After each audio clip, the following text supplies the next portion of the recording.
Hello, everyone, and welcome to episode 10 of the Weeb Roundup.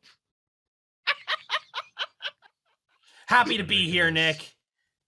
We're talking a lot about animals today because if everything went right and Amu uses the intro that I told him to use, and if not, well, this segment's going to come off really awkward in that case. Oh, well. So this coming week, about 2 or 3 days after this recording, I'm going to be getting a little cat, potentially. The little guy's going to come down to our place. He's going to spend a couple of days, and if he likes it, we're going to get to keep him. His name is Julius. He's a little emperor. He's a little god king. You walk up to him, and he headbutts your leg, and then, like, the molecules that are in your ankles just, like, explode. Like, he's incredibly powerful. No one can stop this little god king cat that I'm going to be getting, and I'm going to pet him every day, and I'm probably going to cry while I'm doing it because I've not had a cat in like 6 years, and I've been wanting a cat for so long. And like, once again, we got to put him back up on screen. Look at him. Look, he's he looks like he has a little beard. He looks so wise. I feel like I could ask him thousands of questions and he would have the answers to all of them. I can feel the editing of it just zooming in on his face. It's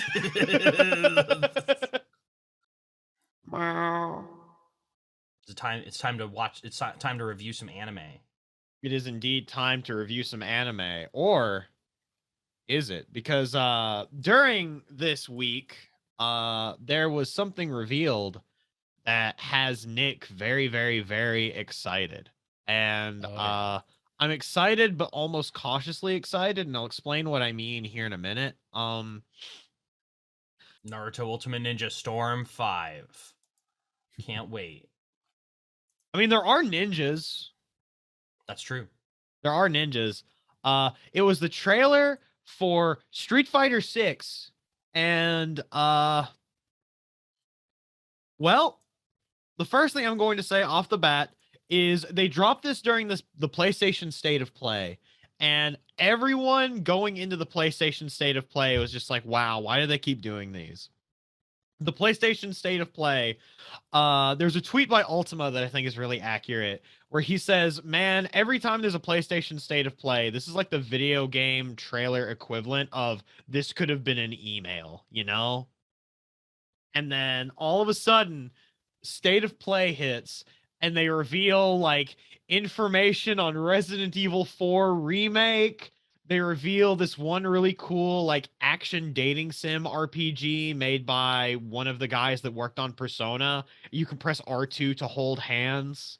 And they revealed Street Fighter 6. And Street Fighter 6. The Capcom game? Wait, what? The Capcom game, Street Fighter? Yeah. I've heard of that. No, yeah, right? Wow. Wow. I can't believe that Capcom's bringing back the oldies. I can't believe that we're finally going to get a game where we get to play as Ryu from Streets. Dude, Ryu from Smash Bros. Oh my, Ryu from Fortnite? In a video game? Nice. My most unplayed character in Super Smash Bros. Ryu Smash Brothers. Yo. Oh man. That unironically came up. I went to my first studio regionals over the weekend, and on my backpack I had some like keychains of Joker, and then somebody legitimately came up and said like, yo, is that Joker from Smash Bros? Yeah, that's bad. So you know, it's when people hit you with that, it's always psychic damage, because it's like you have to like parse it and being like, are they being ironic and trying to fuck with me? You just have to deal with it, like if whether it's a bit or not. You Yeah. You have to, man. If I find out they're serious later, that's gonna be fucked. But if this is a meme, I can play along. It's not that cringe. Yeah, if it's a meme, you can be like, oh yeah, haha. But it's one of those things where it's like someone says that to you and you are given a prompt of, do you play along and also act stupid, Or like, do you become that guy and be like, actually, it's from Persona 4, Persona 5, Persona 3? Joker Persona 4. Excuse me? Actually, this is Joker from Persona 2. I'll have you know. That's true. That's true. I was looking. I saw a post about that earlier. But anyway, Capcom. Capcom. They did it. They made a game. They've made a Street Fighter game. So here's the thing. Just a quick little bit of a retrospective here is that do you two at all remember when they did the trailer reveal, the very first reveal for Street Fighter 5? Yes. I think so, yeah. Yeah, the one with like that looks like a Gran Turismo commercial. Kind of. Oh my god, it really did. Yeah, where like it's got like Ryu and he's a little detailed, and like then he ties his hair what are those called, bandana? Is that a bandana? I'm talking the gameplay reveal, not the trailer reveal in terms of like, the CG okay. stuff. No, yeah, I'm I talking don't. the first gameplay reveal. I do not think I did. Or no, Okay. I did. It was just a long time ago. I don't remember anything from it. Yeah, so I looked at it recently because Sajam also did a video on it. And essentially, it's showing the game with like all of these fucking like filters on it. Like everything is really bright. There's a ton of bloom lighting everywhere. And like for all intents and purposes, like the animations look kind of stiff and bad. And it's like you're looking at it and you're like, it feels like you're looking at an alpha where you're looking at the engine that they put together and everything. And you're like, wow, yeah, this is a video game that's in development, huh? Okay.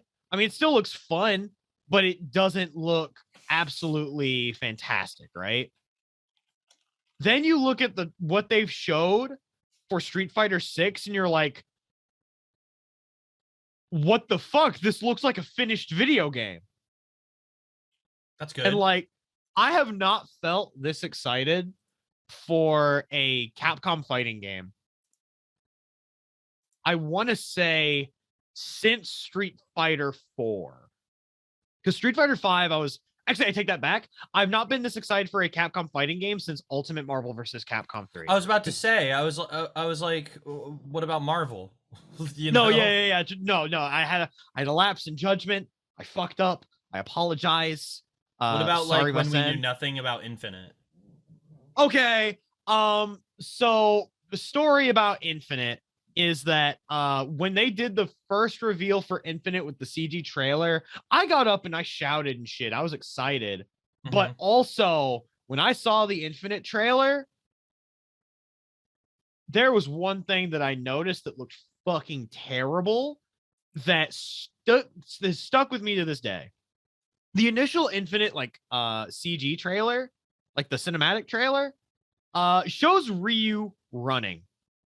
And while he's running, he looks like, and I'm gonna kind of pantomime for this. He looks like he's like a penguin waddling. And he's like, and he's like trying to like run up to where Mega Man is to activate the Power Stone. And it looks really not good. It looks very not good at all. And he's fighting with Captain Marvel.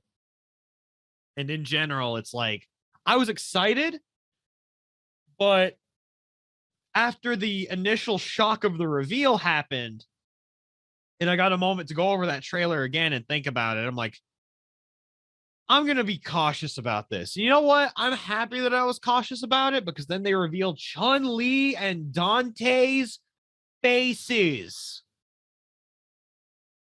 And like everyone looked fucking hideous. And like everything about that game was just awful to look at, which is a shame because there were some cool mechanics behind it. And the game has probably the best netcode of any Capcom game they have ever put out. Like the netcode for MVCI is like some god tier fucking rollback. It's really, really good rollback. But the game itself is just, it sucks to look at. And it's one of those things of like, if your fighting game isn't a spectacle to look at a lot of the time, or at least has something going for it in terms of like being nice looking, it's hard to sell.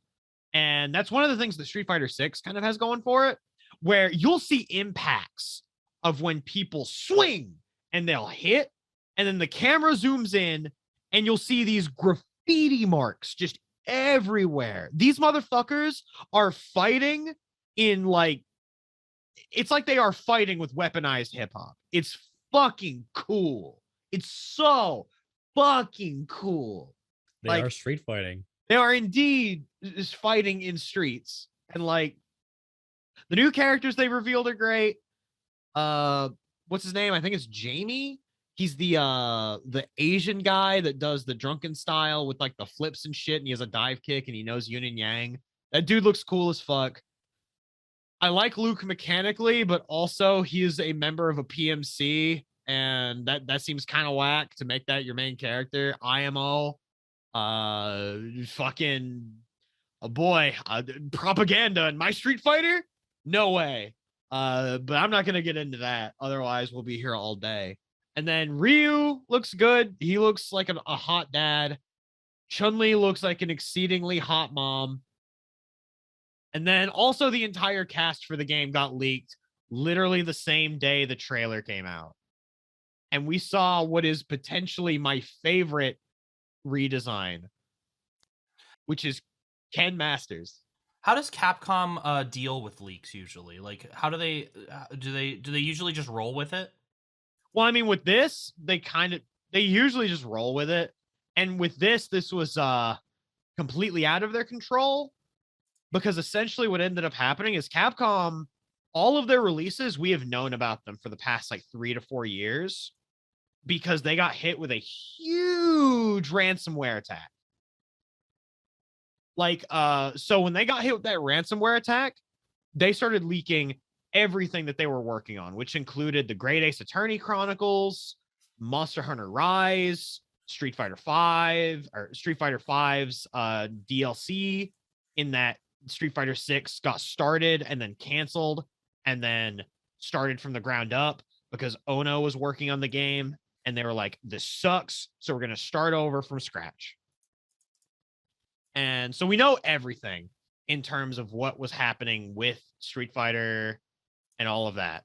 And then a leak that I believe was separate from that showed like all of the characters, but Capcom's kind of just rolling with it because they don't really have a choice. Because once something's up on the internet, it's up there. You're not going to get rid of it, especially if it's something as simple as like basic, like small video files or like small, like image files. Like you're not going to be able to get rid of that no matter what. But one of the redesigned returning characters is Ken Masters, Mr. Shoryuken himself. And he's dressed in a brown bomber jacket and looks as if all of his apes have been stolen out of his crypto wallet. Like he looks like the motherfucker that blew the entirety of his life savings on NFTs, and then his wife left him. One of those things. Don't put true. Ken as a crypto boy, dude. No, he looks like it. He looks like it. Have you seen the new Ken Masters? I've seen the new Ken Masters. He looks like a down on his luck crypto bro. I think it's very sad that Ken has gone such a dark path. But I'd be inclined to agree. And like his story got leaked as well. And it's super fucked up. Where for his story, his whole premise is he wants to follow the same path as Ryu. So he's like, okay, I'm going to go out, I'm going to journey and become stronger, and I'm going to become the best. And he gets so caught up in this journey that he apparently abandons his family, to the point where his wife gets sick of it, leaves him, and takes their kid.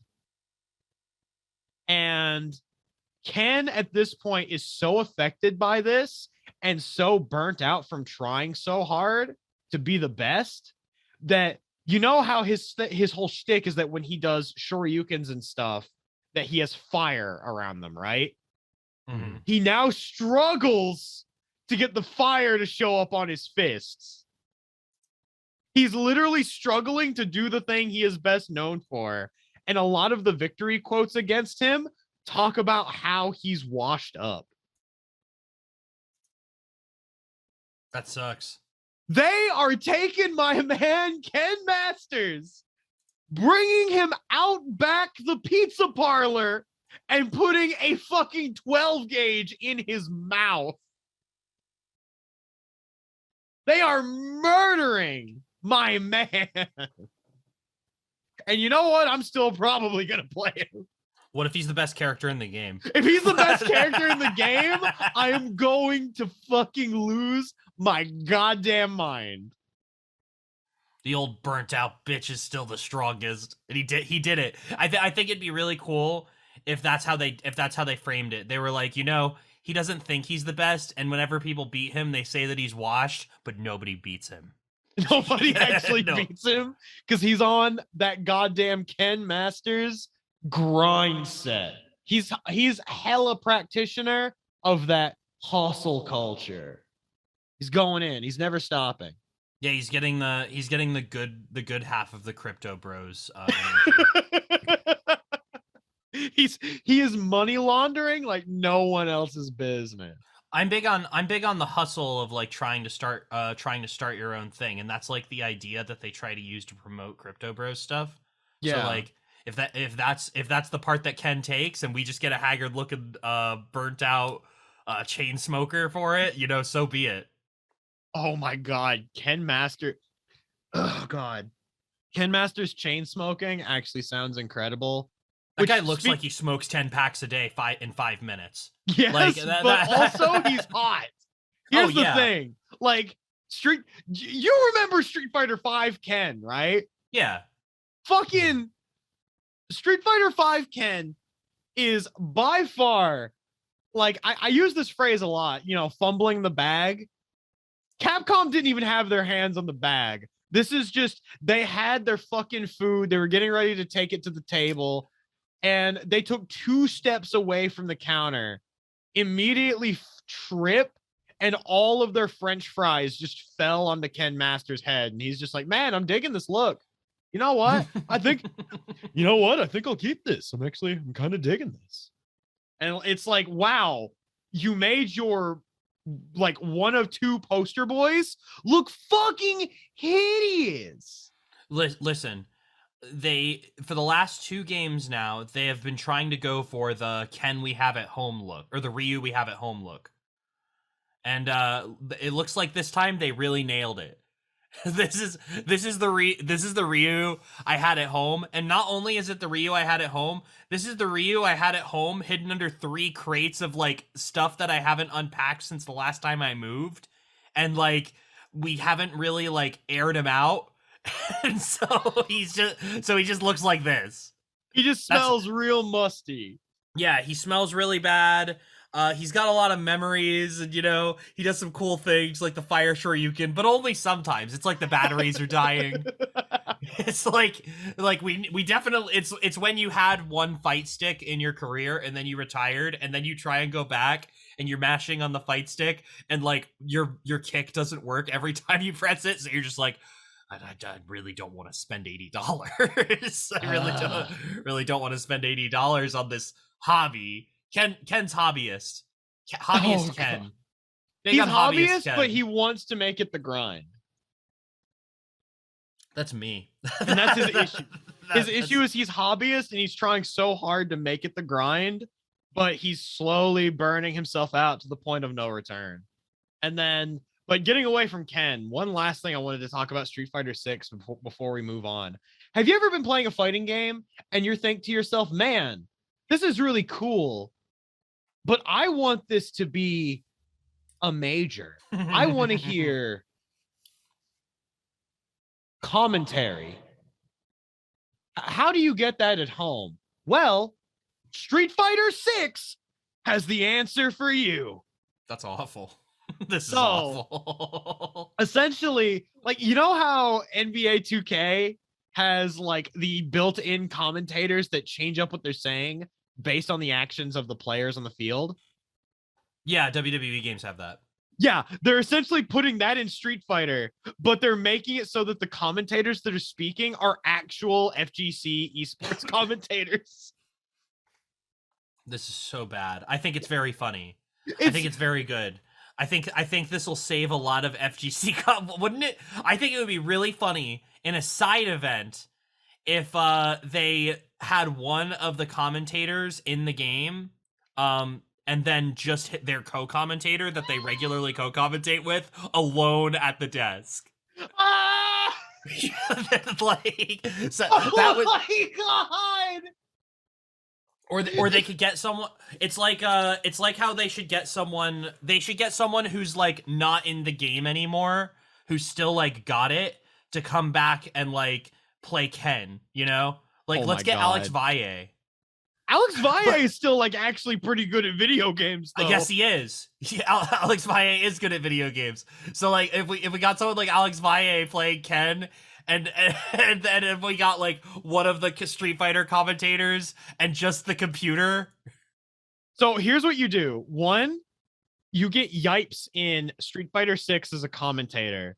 And then so what you do from there is you get Yipes in game, and in-game Yipes is commentating with real life Ultra David. Or we get Yipes in the game, and we get Yipes at the desk, and he's commentating with himself. This is a side event. I would pay money for Yipes to co-commentate with himself. And then all of a sudden you start getting a combo, and it's like they're both in stereo, so you're getting like, ooh, ooh, ooh, ooh. There should be a Yipes should memorize one of the lines that he says in the game, so he can say it at the exact same time as the game. That would be too high level. That would be too fucking high level. Oh my Never heard of God. commentary nooch, Nick? That is more than that is. You have advanced past commentary neutral. That is commentary set play. It's commentary. It's 20XX commentary. Truly. Oh my God! In the year 20XX, there's no longer a need for any real commentators. The Yipes are the friends we made along the way. Oh my God! And so, hey, this is Sajam. I'm here commentating with my co-commentator, Sajam. And I don't mean Ultra David. I just mean Sajam. It's like right here. I just like the idea of Sajam commentating with himself. That might be the funniest thing, because people have been making the joke for years at this point of, wow, Ultra David and Sajam sound exactly alike. So you might as well just say fuck it and just go all in on the bit. Have Sajam commentate with Sajam. I'll pay money for this. The I've got an idea for you, Nick, for like a video on your main channel. You should when the game comes out, you need to get this game immediately. You need to get this game like the second it comes out, and you need to rip some voice lines from these commentators. You need to rip some voice lines, make them say whatever you want, like it's a freaking Ryan Xenoblade video. Oh my fucking God. I mean, I've already technically made one on my main channel where it's essentially I took the trailer for the commentary channel for the commentary trailer, and I'm just like, oh hey, Kermit the Frog commentator, let's go. I did see that. And you know what? I had so much fun making that shit. It makes me want to do a commentary set one day where I just do the entire commentary set as the lovable Muppet, Kermit the Frog.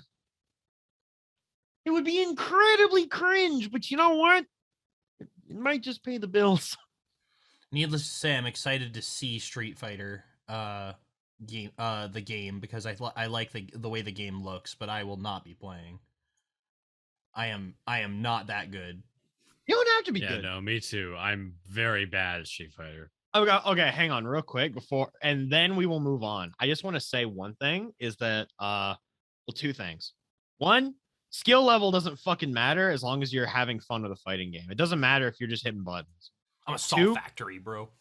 And two, they have actually gone on record to reveal that there are 2 different control schemes for people that want to ease their way in. There's classic, which is just classic Street Fighter, 6 buttons, full control over your inputs and everything. And then they have a control scheme called modern, where you have a different button layout. You essentially have like a special move button, and you do different special moves by hitting a direction and hitting the special move button akin to smash. That's pretty cool. So you get like 1 button specials, 1 button DPs. And I think the only drawback is that like you aren't going to have like as much access to your other moves, because like the way Street Fighter works is you always have light, medium, and heavy versions of special moves. And I think with the modern control scheme, you're only going to have access to 1 version of each special move. And you're only going to have access to light, medium, and heavy buttons rather than light punch, medium punch, heavy punch. It's just light, medium, heavy. It's the auto combo catch 22. You know, yeah, it's like, the casual mode. And like I think that in general, and they'll even have like a button that if you hold it down and you hit a button, it will do an automatic combo for you. So like there are things in place that can kind of ease you in if you ever felt like you wanted to get into Street Fighter, but were kind of afraid of being like, oh, I'm gonna have to learn so much, essentially. Like there's like stuff in the game that can kind of at the very least kind of help you ease in a bit. And I like the way that they're approaching it, because it's like you can just kind of hit buttons and stuff will happen, but at the very least they're explicitly marking what does where. So at the very least, you can get your hands on it. And if you spend at least a couple of minutes thinking, oh, this uppercut's good for people jumping at you, this fireball is good for controlling space, like you can at the very least pick up on what does what and then kind of go from there. At least that is the goal for it. At least at the end of the day, a bunch of people are going to just pick this up and they're just going to hit buttons. And I think that that's fine. If you are the type of person that you pick up a fighting game and all you're going to do is smash fucking buttons, fucking go for it. Live your best life. But just know that like it looks like the process for learning this game will not be as steep as it has been, because I think at this point, people that make fighting games realize you're kind of needing like something to help onboard people. Yeah. It's nice that a lot of fighting games are implementing something like that. I'm glad Street Fighter is following suit. Yeah, exactly. Because Street Fighter has learning Street Fighter is like my first competitive fighting game back in Street Fighter 4 was miserable. And I could go all day about how and why it was miserable. And you know what? Maybe I will one day. Is that a promise? It's a threat. Is that a statement? It's a threat. It's a threat. I'm going to throw you under the bus. You explicitly, Kai. Oh, shit. Don't test me. I'll tell you how bad I was at Street Fighter. My glorious record, this glorious net play record of when Super Street Fighter 4 came out. Can you guess what this record was of my streak on ranked? You went 0-35. All right, Kai.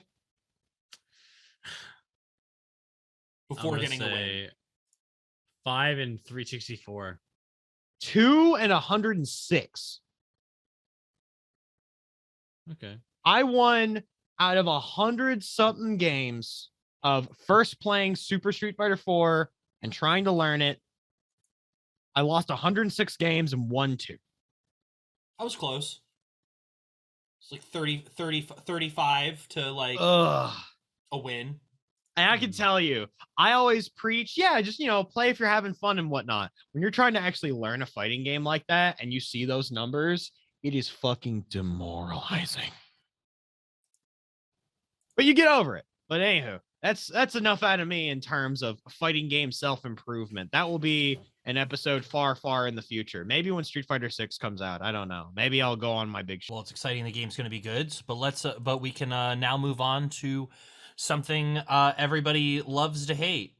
May I say something real quick about this game of Friends that you're speaking of? Oh, the friendship game, you mean? This friendship game, this Tomodam game. Tomodam, girl. What's up? So I love how in the previous episode that we recorded, at the time that it went up, I see a comment that just says, "Oh, hey, I can't believe that Nick got Kai and Lana to actually say something positive about Tomodachi game. What the fuck did you do to them?" 3 episodes ago, I said something positive about Tomodachi game. Well, can I just say something to you in particular, Kai? What's that? You should check your water. What the fuck? All right, so we're gonna go through Tomodachi game. We're gonna talk about the whole episode. It's gonna be really short, and then when I say we're done talking about Tomodachi game, we're done. We're finished. No follow-ups, no last-minute pickups. You cannot control me, Lana. You can't keep me here for long. you can't trap me in this cage and remind me of what has happened in long time past. Anyway, Tomodachi game episode 9. We're still in game 3. It's still Tenji, Junko Enoshima, and Yuichi Katagiri, and Tenji is starving to death. He's dying. He's really dying, and Yuichi's trying to join the other team to try and like break up their solidarity, and they're like, no, we're a team, we're not fucking doing that. And then Yuichi just starts shitting on these people because, you know, Yuichi's supposed to be like a terrible person during all of this. Oh yeah. Until eventually they're able to trick one of the guys into being distracted long enough for them to run away and try and get some food to Tenji. And then Yuichi's like, "Fuck, it didn't work, or it's not working." And then he throws a bitch off the cliff, and and he just throws the chick off a cliff. And their nice guy Hyakutaro, I believe his name is. Yes, Hyakutaro. Saves her, and then he nice guys it up because she's like, Yuichi's so mean. He almost killed me. I need a big, strong man to help me out. And he's like, I've known you for 2 days, and I would spend the rest of my life taking care of you. And then Yuichi just starts abusing her a little more after he gets the food to Tenji, and now Hyakutaro wants to join their team and get revenge because he can't hit Yuichi because Tomodachi game people said you can't use violence, even though these people are like starving to death, bleeding out, betting their lunch money in $1 million gamble, you know. Being horrible people to each other, stealing from each other. You can't punch each other. You're not allowed. No punching. No punching allowed. No punching. This is where we draw the line. You're not allowed to punch in politics, and that's the thing, is that if you look at Tomodachi game, it is an allegory for the Senate. Yeah. Yeah, but they can't get canceled then because they're not allowed to punch down. Oh, you're right. Oh my god! Except if your name is Katagiri Yuichi, because if someone said Yuichi, I cut off your arms and your legs, and I cut out both of your eyeballs while you were asleep under my magic Yuichi sleep gas, which only knocks out Katagiri Yuichi. There's nothing you can do, and he's gonna go, hold on. My left nut twitched at exactly 45 miles an hour, and now I have gaslit all of your friends to kill you. How did you do that? I also removed your jaw with a hammer.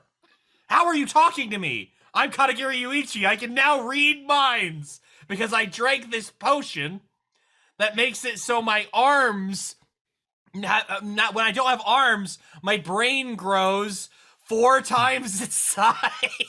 Oh my god. So now I can talk to you like I'm Professor X. Oh shit. And then the episode ends and it cuts to the ending credits. And we're supposed to be like, how's Yuichi gonna use his mind control power? I fucking hate God. how the moment I brought up that Senator joke, all I can think of is Tenji as fucking Senator Armstrong just being like, cancel culture strikes again! Imagine Yuichi just punching Tenji and just going, oh, this Yuichi as Raiden is actually something I desperately need. I did cut off his lower mouth in that monologue. You can make him a cyborg! You're right. Fuck, let's do it! Fucking Tomodachi Game Rising? That's That'd a be much so much better better. show. It'd be a Right. much better show. We'd be getting revengeance on the traitor. Who's the traitor? I don't know. It's probably not Tenji. Now before we end this review, who do you guys think the traitor is right now? I think it's Shibe. Shibe? Yeah. Okay. Kai. I don't see. Because I the still show wanna say says it's Tenji. Shiho. You think well Tenji just told us, yeah, I am okay. the one who took the money, but I'm not the traitor. Okay. So I don't think it's Tenji. Well, the show says Shiho. The show says it's Shiho. The show's like, it's totally Shiho. That's why Tenji's so fucked up. If the show says it's Shiho, it's definitely not Shiho. It's definitely not correct. Shiho. And there you go. So That's it's- it. That's Tomodachi yeah. Game. They gave Tenji the food, and now Simp Man has decided to act. What will Yuichi do now that this regular guy has stepped into the midst? Oh my god. And once again, I think still my favorite part of this is that the girl, I forget her name, she just continues to call Yuichi a crazy yaro. So like at this point, it just once again shows how powerful of a phrase yaro is in Japanese, where you can just be like, oh man, I can attach any word to yaro and it works. So it's like, Kai, if you're on your phone all the time, I could call you a cell phone yaro. Her name is Maria. Maria? Okay. That's an easy name to remember. But you like, No, it's not a hard name at all. No. but like anytime I hear the word kureiji yaro, it just makes me fucking laugh uncontrollably. Cause like that's just, it'd be such a weird thing to localize though, too. Like, how do you, I mean, I guess you would just call him like a crazy motherfucker, but it's like, that doesn't sound as like weird as kureiji yaro. The next 2 episodes of Tomodachi Game should be pretty good. On God? On God, as somebody who knows. The Okay. next the ending of Game 3 is probably my second favorite ending to a game in the chapters I have read. So it's pretty good. All right. That's what I've got. I'm excited for it. Or I'm excited to see how they animated it. Some people are about to get fucked up, and it's very exciting. I like violence in my talking show. No, I can agree with that. That's like one of the best parts of Death Note is that Death Note is primarily a talking show, and then the violence like just comes out of nowhere, And then Light takes 3 bullets to the arm. Yeah, then Matsuda shoots Light in the arm, and Light's like, "Fuck!" Wow, I really went this entire series without these bullets getting in my arm. Light up until then, Light had only taken what, 4 kicks? Oh God, something like that, and 2 of them were from L. That Yeah. sounds about right. And both of them did burn damage to L, and every shot he threw at L did burn damage to him. Oh my fucking God. And that's it. That's Tomodachi Game episode. That's a Tomodachi Game episode. If you think I missed something, you can yell at me on Twitter. Well, if there's someone that doesn't miss, it's Kongming. That's true. I don't think Kongming has ever once missed. Even though this episode in general, just getting into Kongming, this was kind of a slow-ish episode, but it makes sense just the way with just the way pacing works in general. Is you can't have every fucking episode be this huge bombastic set piece, otherwise it turns into something that is exhausting to watch. Yeah, we were talking about that last night. Yeah, when it was on. The Kongming episode is, if you could say if I could find a synonym for this word that doesn't make it sound like it was a bad episode, this is the worst episode so far. But that is not an indication that this episode is bad. Yeah, and there's a few things about this episode that I would definitely want to highlight. One is Aiko makes absolutely the best faces in this episode, bar none. Yeah. Aiko's faces are fucking phenomenal. There's this one really pouty Aiko from like very early in the episode, and it's like, I love this girl so much. I would probably die for her. Honestly, I understand why Kongming wants to make her a fucking goddamn idol. Fuck. Because he wants to be the #1 idol fan. He found out like being the number one fan of an idol is like the way to like superiority in Japan. So that so this is his long game. Also, she sings beautifully. She is absolutely a phenomenal singer. Nothing but bars. So I am not going to say that Kongming plays favorites, but I would say that the person who writes Kongming plays a little bit of favorites, because I feel like Kabe Taijin episodes have like, except for when Kongming is doing like shadow clone jutsus in a laundromat, like, and besides that, Kabe Taijin episodes have been the weakest ones so far, which is unfortunate because I like that little bastard. No, yeah, Kabe is still my favorite character, but like this episode in general, it's like when he did the rap battle with Kongming, that set such a high bar, right?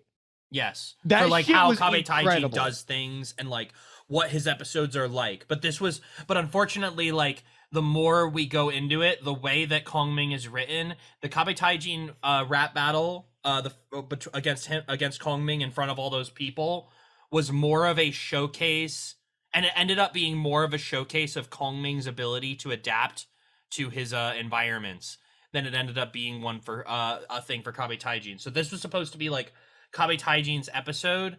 Unfortunately, I think that it fell a little bit flatter than his previous encounter, and but as somebody who likes to read ahead, I can safely say that the next episode should make up for it.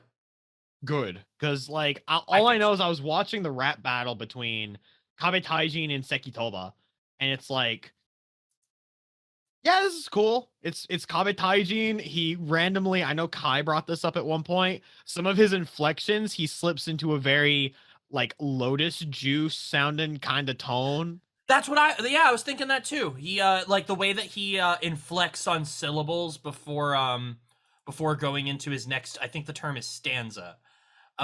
It makes me think of late 2000 or late 2000s Lotus Juice instead of mid 2010s. It's super strong, like in general. It makes me think of like Mass Destruction Reincarnation, you know? Yeah.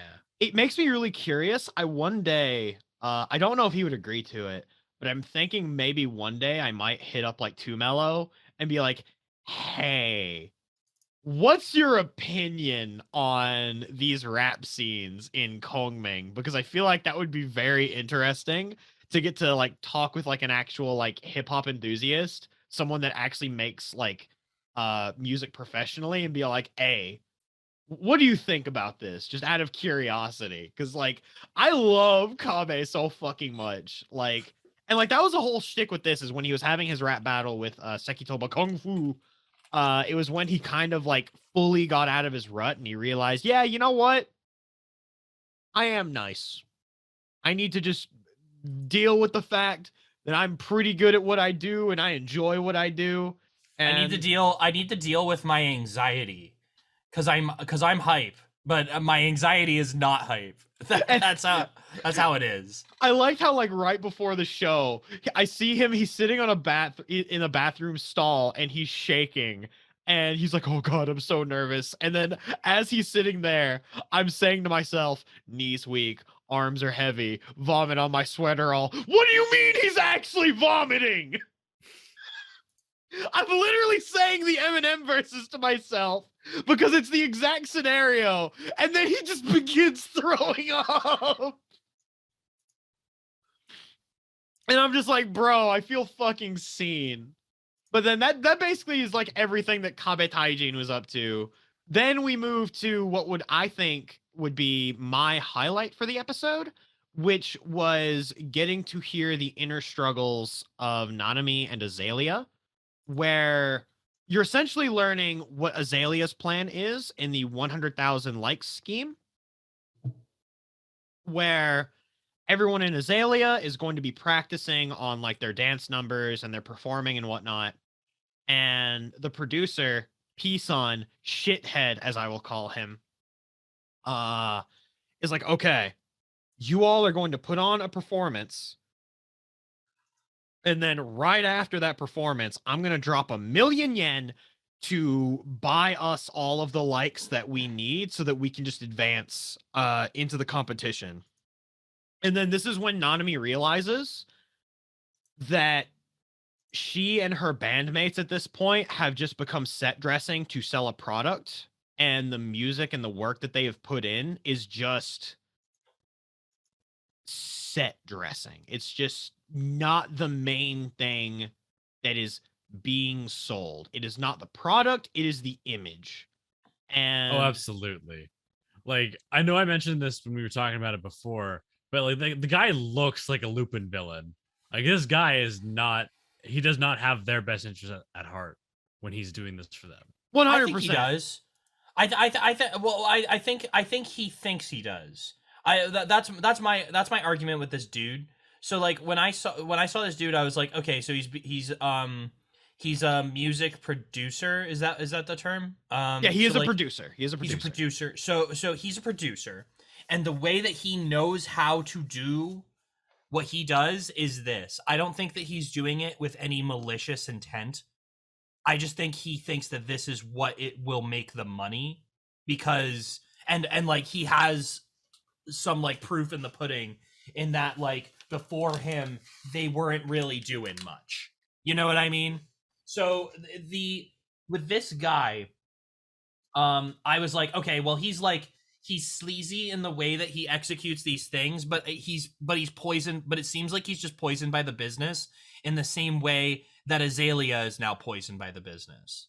Yeah, and I can definitely see that, where it's like he looks like the kind of person that went to college for a master's in business, and from that background went into the music industry being like, if we do it this way, it's gonna work. And I mean, and what year is Kongming supposed to take place in? Do you know or think? Like I don't know exactly, but I'm pretty sure it's like around our era of like 2018, 2020-ish, probably 2020, honestly. Probably a non-pandemic 2020. Most likely. So if that's the case, then like he picked the right business. No, yeah. Because like Japanese idol music is like huge. Yes. And it's only getting huger, like right now at least. So like it's cool so like he definitely is smart. He definitely knows like what's going on in the business and like how to take advantage of it for the most part. And but like it's just not what these characters need as entertainers. Yeah. And people who like the craft. And kind of like looking at it from that angle for a second is, once again, it is Kongming as a show. And this is really interesting to me. It is a show made by a committee. There's a committee of people that made this. This is being sold as a product, but it's actively going out of its way to be like, this is parts of the industry that are shit.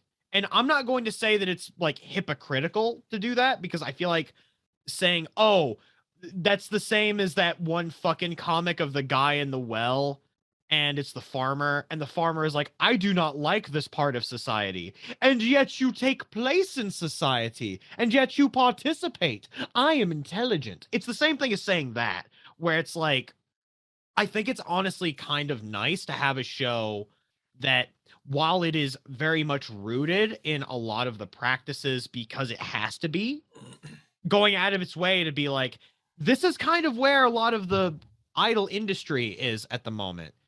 It sucks.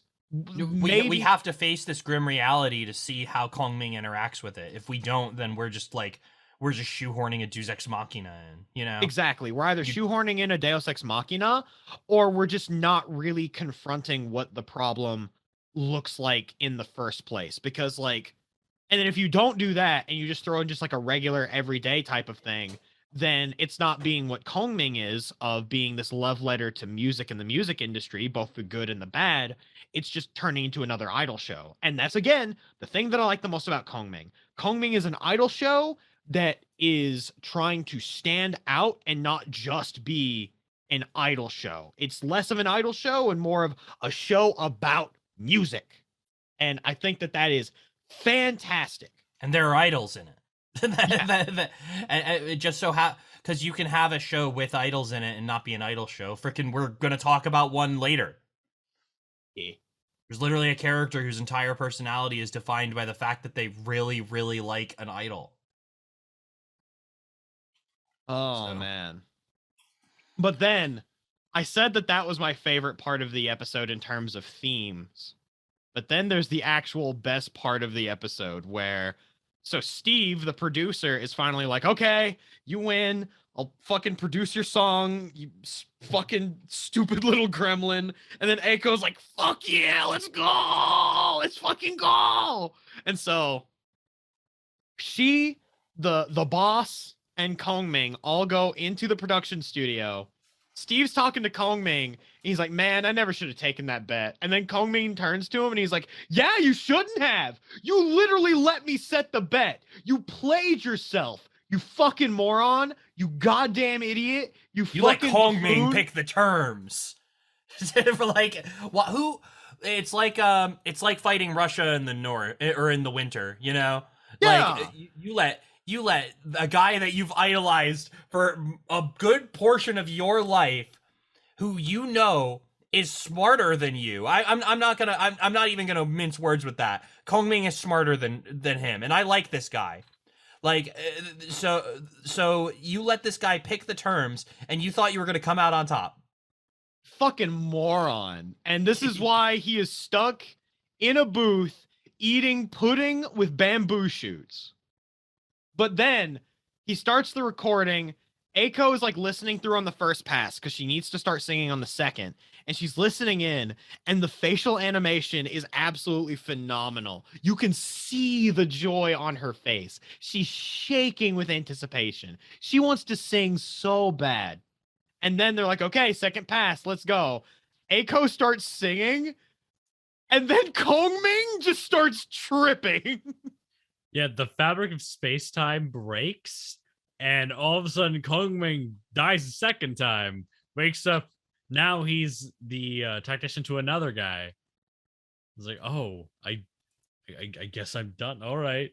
Yeah, he goes back to the past and relives his memories. He goes back home, and like he's like, oh, well, shit. Well, I kind of know what.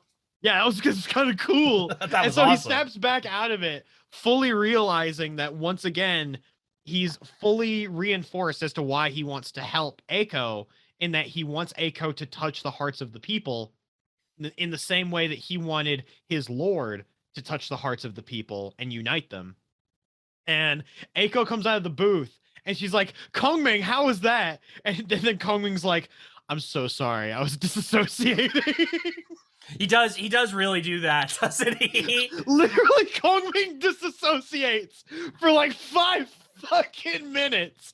And I really wish I could have just seen him there, just drooling. Well, for him, that was like 7 hours. Yeah, for him, it was 7 hours. For Aiko, it was a Tuesday.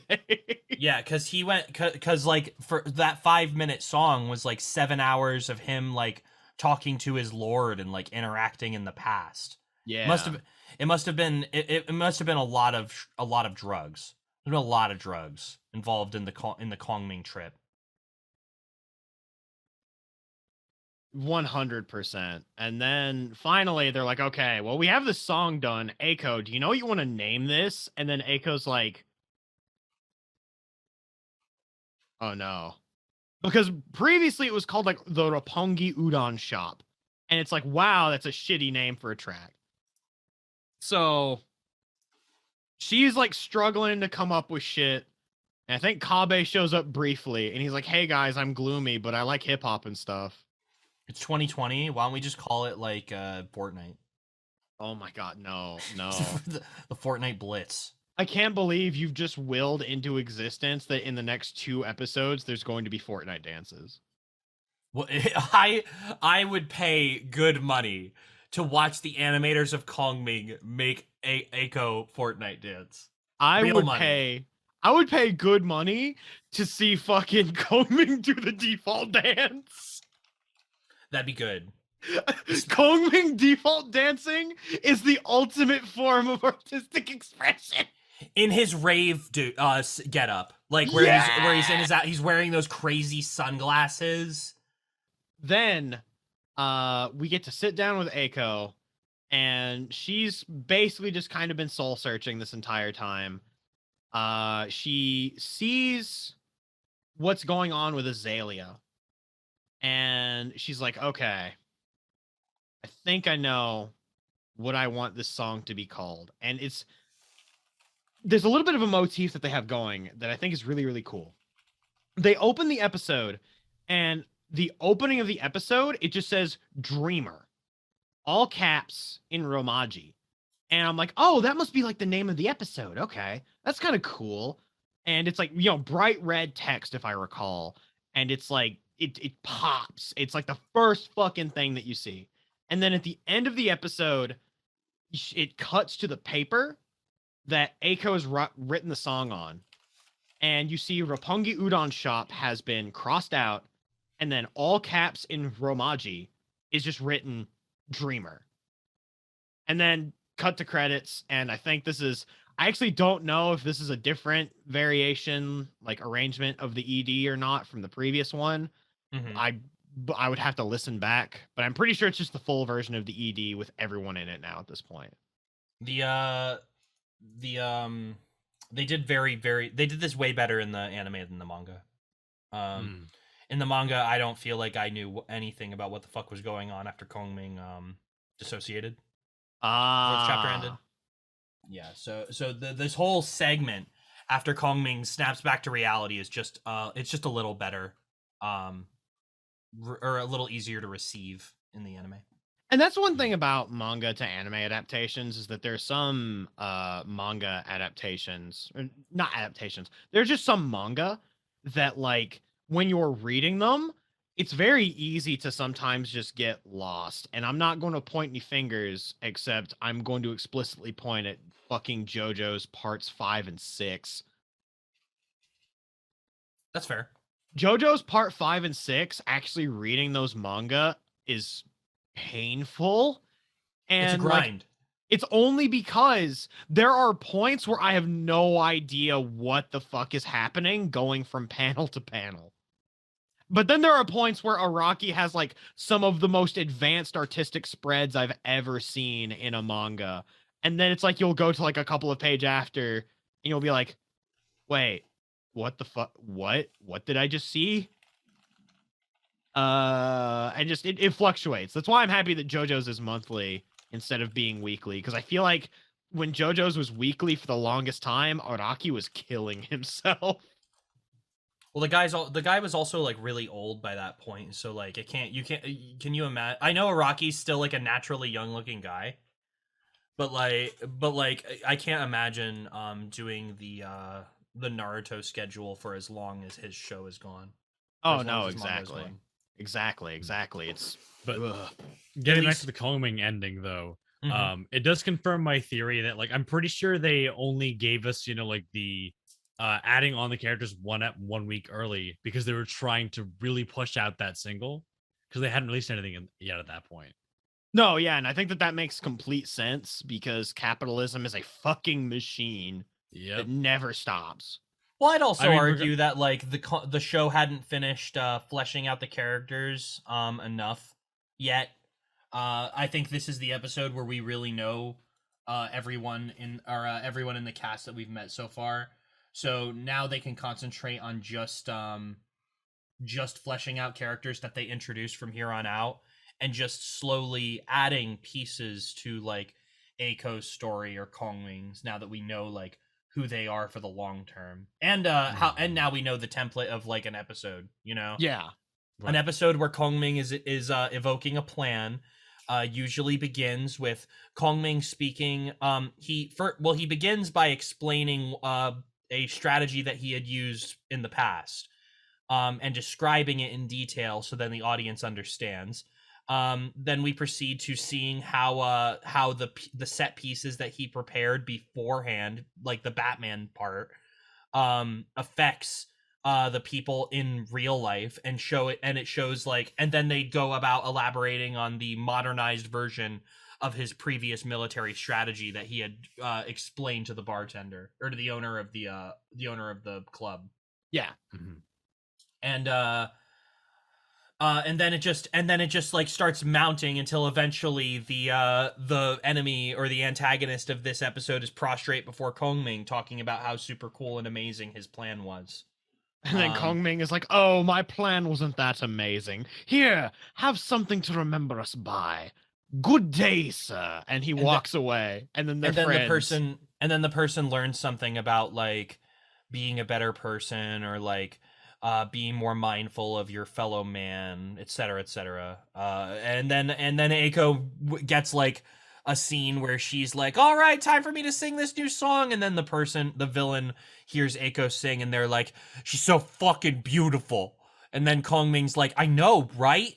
And then the episode has everyone laugh, and then the credits roll, and then we get the next cliffhanger for the next obstacle in our way.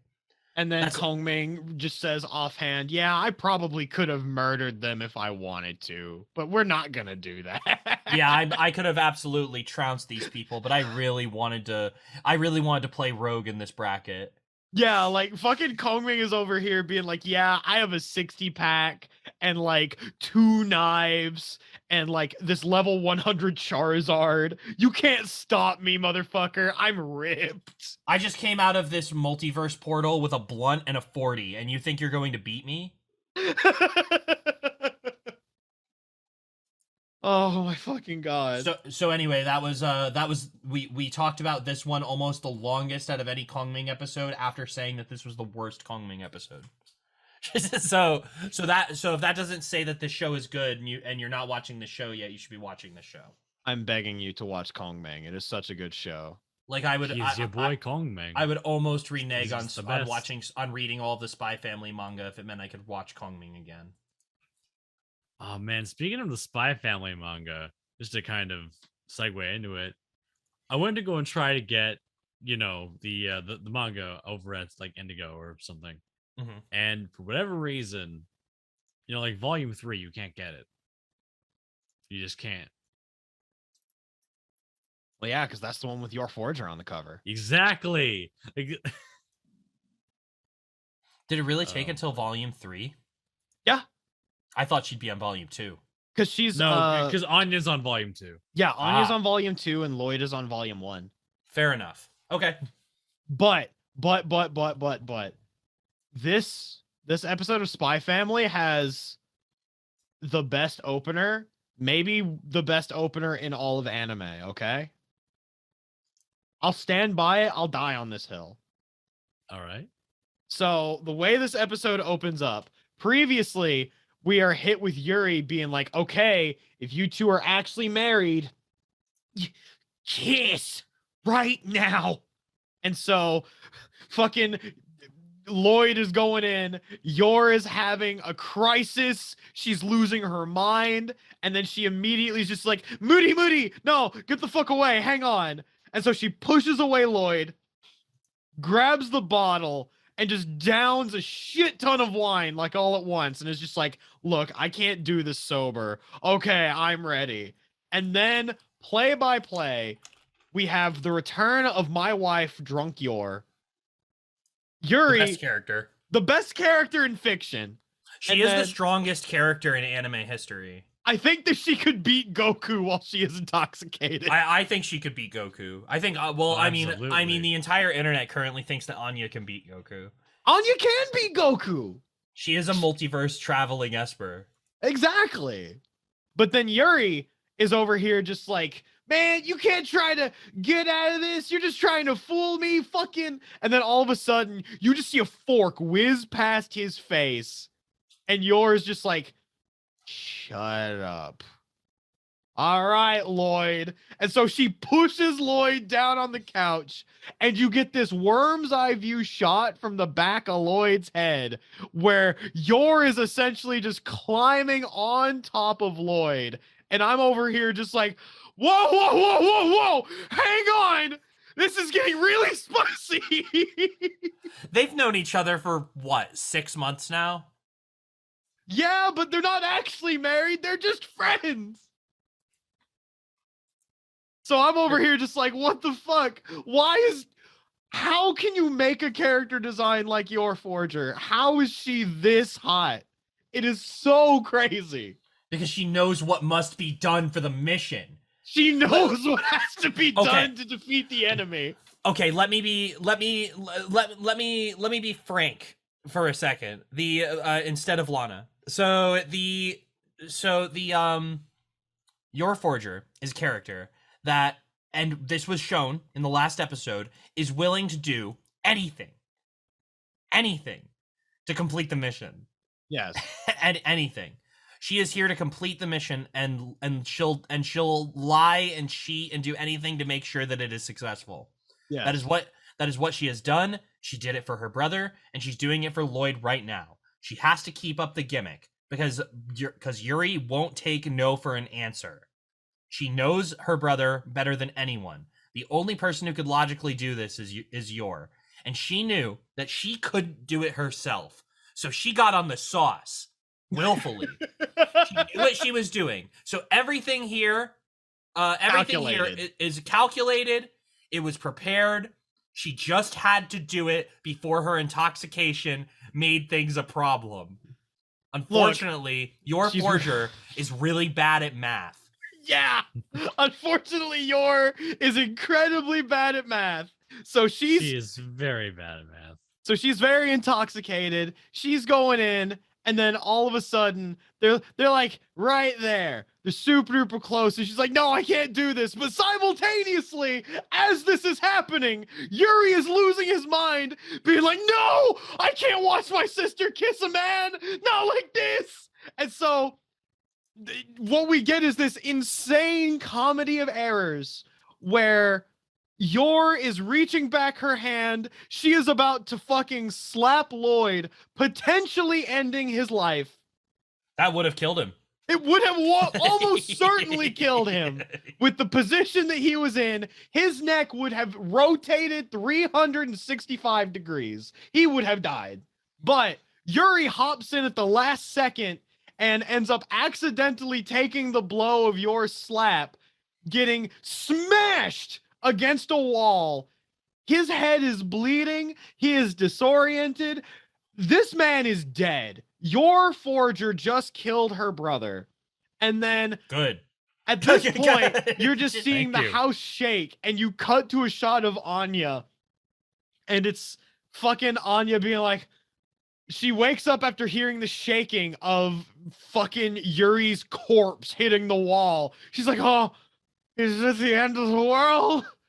She just goes back to bed. And I'm over here just like, I have night terrors sometimes. That's essentially what my night terrors are. Like, this is it? Oh, God, this is it. This you're like me driving in a car back from a regional. Every single time we're on a highway, it seems like someone's about to kill us, and I just go, "Well, this is it." And I have a track record of not dying when I say that. So you know, I'm just gonna keep doing that. So I guess so. Is that just you when you wake up in the middle of the night? You're just like, "This is the end." This So is, this is how it for goes me, down. for me, my night terrors always go in the following. I will wake up in the middle of the night, quickly in like a cold sweat. I'll look up and I'll see like snakes and shit on the ceiling, or like mysterious figures. And one of two things will happen. I will either go back to sleep and be like, fuck it, or I will go running outside of my door screaming. It's time. I gotta fight the snake, the ceiling snake. The ceiling God. snakes is a 10-0 matchup against me. It sucks. We should get you your Forger knives so you can just throw them like Senbon, and just get the snakes. I don't think there's a way to explain that to my landlord, being like, excuse me, sir, why exactly are there holes in the ceiling? Oh, well, you see, the ceiling snakes like to come out at around June the 17th, and I really got to fight them off. I really got to clear out the room. Yeah, like, really, it's for your own good, honestly. It's for the safety of your home. Have you ever gone through an ad phase? It's fucked up. You when you go through ad phase, you kill the fucking ads. I'm just killing the fucking ads. I'm doing you a favor. Exactly. Do you want the raid to wipe or not? So, unfortunately, Yuri is made of cartoonium, because he is a cop. And apparently they can just take slaps from multi-billion-dollar infamous assassins. I mean, you know, he's lived with her. He has had his ribs broken by her. I feel like he has built up a your immunity. Like, if anyone in the world is able to take a hit from your Forger, it is probably him. Well, we will talk more about the your immunity in approximately 12 episodes. Okay. Yes. So next season, in the fall, we will talk about the your immunity in further detail. Unless it's sooner than I remember, which I don't think it is. But Yuri does indeed have a your immunity. It is comical how he is able to resist just the damage of living in the same house as this woman. But so Yuri and Yor are like kind of just like they're in like a little bit of a slight panic, and then Loid walks up to these two like a used car salesman, and he spins this. It's like, okay, how do you spin you freaking out about your sister getting married to someone that you never knew, and then her striking him and almost killing him? How do you spin this? Well, the two of them are arguing. Loid walks up and he's like, man, you two siblings are pretty close, aren't you? And everyone is just like, what the fuck are you talking about? And like, Yor's like, no, yeah, of course we're close. And then Yuri's like, oh yeah, well, I guess we are. And it's like, and he spins this. Loid Forger is the ultimate anime used car salesman. 100%. 1000%. So he spins this. Yuri is as satisfied as he's going to be. But as he's leaving, he makes the promise to Loid that if he ever makes Yor cry, that he is going to exit. You'll see. And then he begins running out the hallway, making a shit ton of noise, and he eats shit at the end of the hallway and just runs into the wall because he's still really dizzy. And he runs down the stairs. See, Spy Family does a very good job of so as far as anyone should be concerned, isn't the current primary antagonist Yuri Briar? You know, like he's the because we haven't met Donovan Desmond. Yeah. So we don't even know anything about this guy. He just looks like a really weird like Hitler who hasn't gotten any sleep. Yeah. Like that's all we know about Donovan Desmond. Is that he just looks like a really weird looking, crazy, like wigged out, black haired mustached guy who hasn't had any sleep. That's all we know about him, and that he only goes to these gatherings in the Imperial Scholars community. So antagonist, no, he's like a guy he's like Ganon sitting in the castle in Breath of the Wild. The antagonist right now is the guy looking to capture Twilight. So and we don't have any antagonists for Yuri yet, like any arc antagonist. This isn't like the random boxing promoter that's going after Miyata and Hajime no Ippo. Yeah, So, like the way I see this is that Yuri Briar is just creepy Zenigata. So we have our villain, incest imperialist soldier. Yeah. That is played that I can almost forgive playing him for gags solely because they beat the shit out of him on a regular basis, and it is very, very obvious. The last episode when Yor comes back with the book and she's covered in blood when they were kids. Yes. This kid's traumatized. He doesn't know, but Yor doesn't know because, you know, they lived with what they had. But damn, is he traumatized? There are a couple things that I can kind of like let pass just because the character is on the screen, and it's also it's a delight to watch him take damage. It is an absolute delight to see this character eat shit. And that kind of segues into one other thing I want to talk about with this section with the Briars, is that Yor and Yuri, but Yuri in particular, has this masterful character animation to everything that he does. There are these incredible smears whenever he does his wild and erratic movements. Every single face he has, every single face he makes is just like full of just expressiveness, just the most malice-filled shithead kid. Like everything about the way that he moves, the way that he acts, the way that he expresses is just, that is the reason why it is so satisfying to see this guy get the shit kicked out of him, because he gets the shit kicked out of him.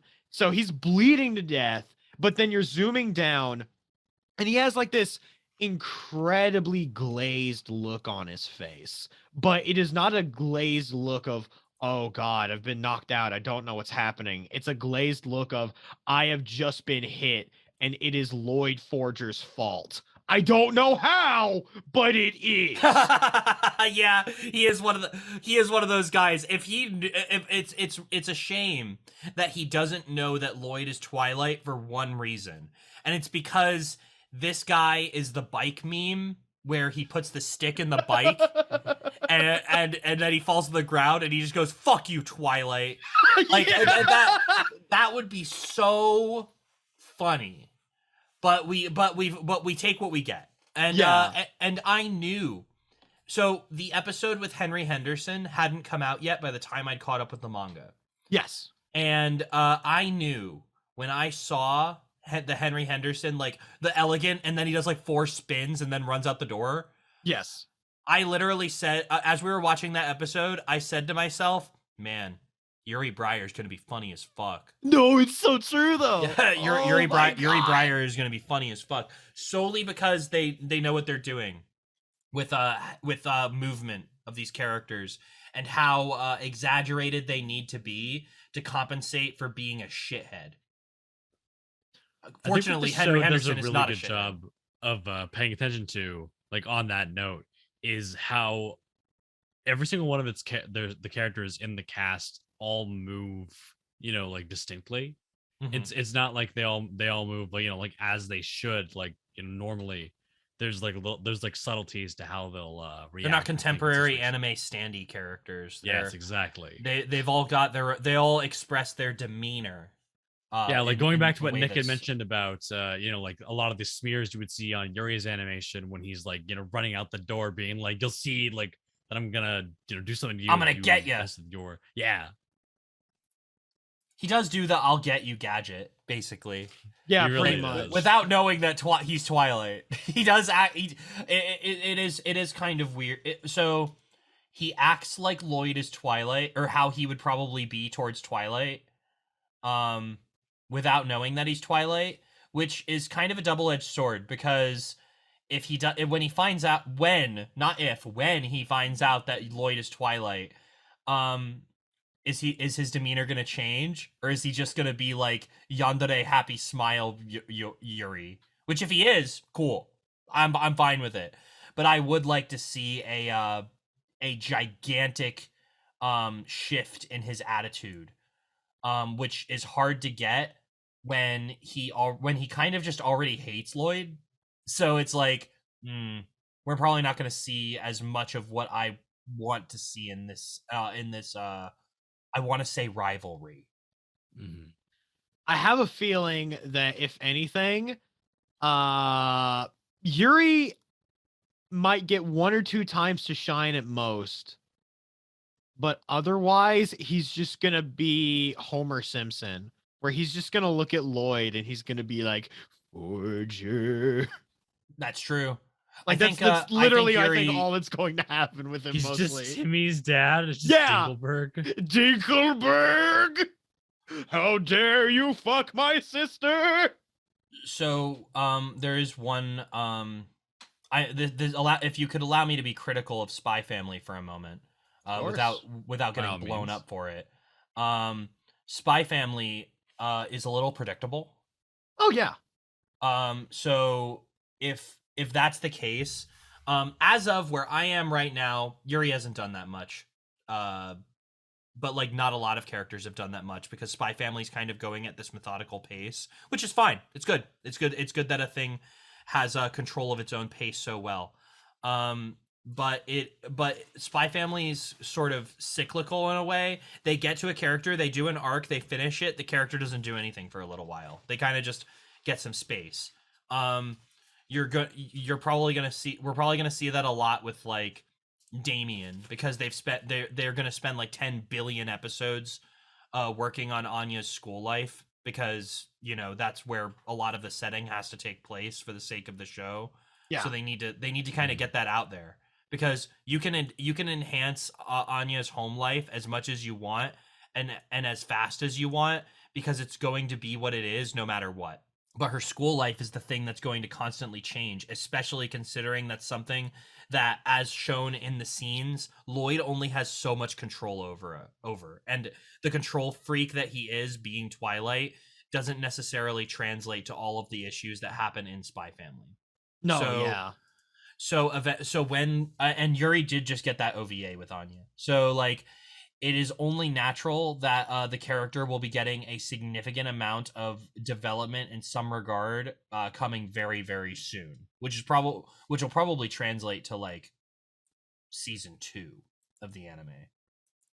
Because I think the anime will get like 80% of the way to the manga, or no, like a little more than halfway of the way to the manga before it stops. And by that I mean during the fall release, because it's got 12 more episodes coming in the fall, right? Yes. Mm-hmm. So yeah, so that's something that people should expect, without spoiling what happens or any of the freaking 12 billion characters that they still have to introduce. Yeah, because right now I know you're the only one that's like fully caught up. I'm only I'm a chapter partially behind. caught up, and I know Kai has only read like the first few chapters, and I think it's Yeah, basically I'm keeping pretty much pace with the anime. only. Yeah. But getting back to what ends up happening here. So Loid and they send Yuri off on his way, and he kind of drunkenly, bloodily staggers his way down the stairs. And so Loid and Yor are both just like, Yuri's a good kid. Yeah. Okay. Well, yeah. I think it's time we turned in for the night. Yeah. And so they both go to the bedroom, and you just see their lovey-dovey yes bed, and they're like, in separate rooms, yes. And then Anya just cuts to like this one little scene, and I feel so called out for this, where Anya's sleeping in her bed, and Yor are both sleeping in their bed. They're both talking to themselves. And then you cut to Loid being a fucking gremlin reading manga at fucking 3 a.m. Where he's just reading the Spy Wars manga, being like, "Oh man, can I trust Yor? Is this a setup? Am I being played? Oh god, I'm gonna have to put this shit to rest." And but then he just like closes the manga, goes the fuck to sleep, and then we wake up into the second half of this episode, which I am going to call Loid's Gaslighting Adventure. Fuck Loid Forger. He's a dick. Yeah, he is a dick. He is such a dick. He is such a dick. Did it take you this long to realize that Loid Forger is an asshole? No, I knew he was an asshole. I thought that maybe he was like over this point in particular. No. He is far from over it, and I forgot that he did this. That's one reason why I'm so thankful I've forgotten most of what has happened in terms of the manga. So when he does this shit in the anime, I'm just like, what are you doing? When you get hit with the same reality check twice.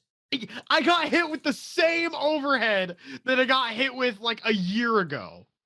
Mm-hmm. I have done nothing. I've not improved. So Anya wakes up, Yor wakes up, and then Loid's just like, well, okay, we gotta get Anya to school.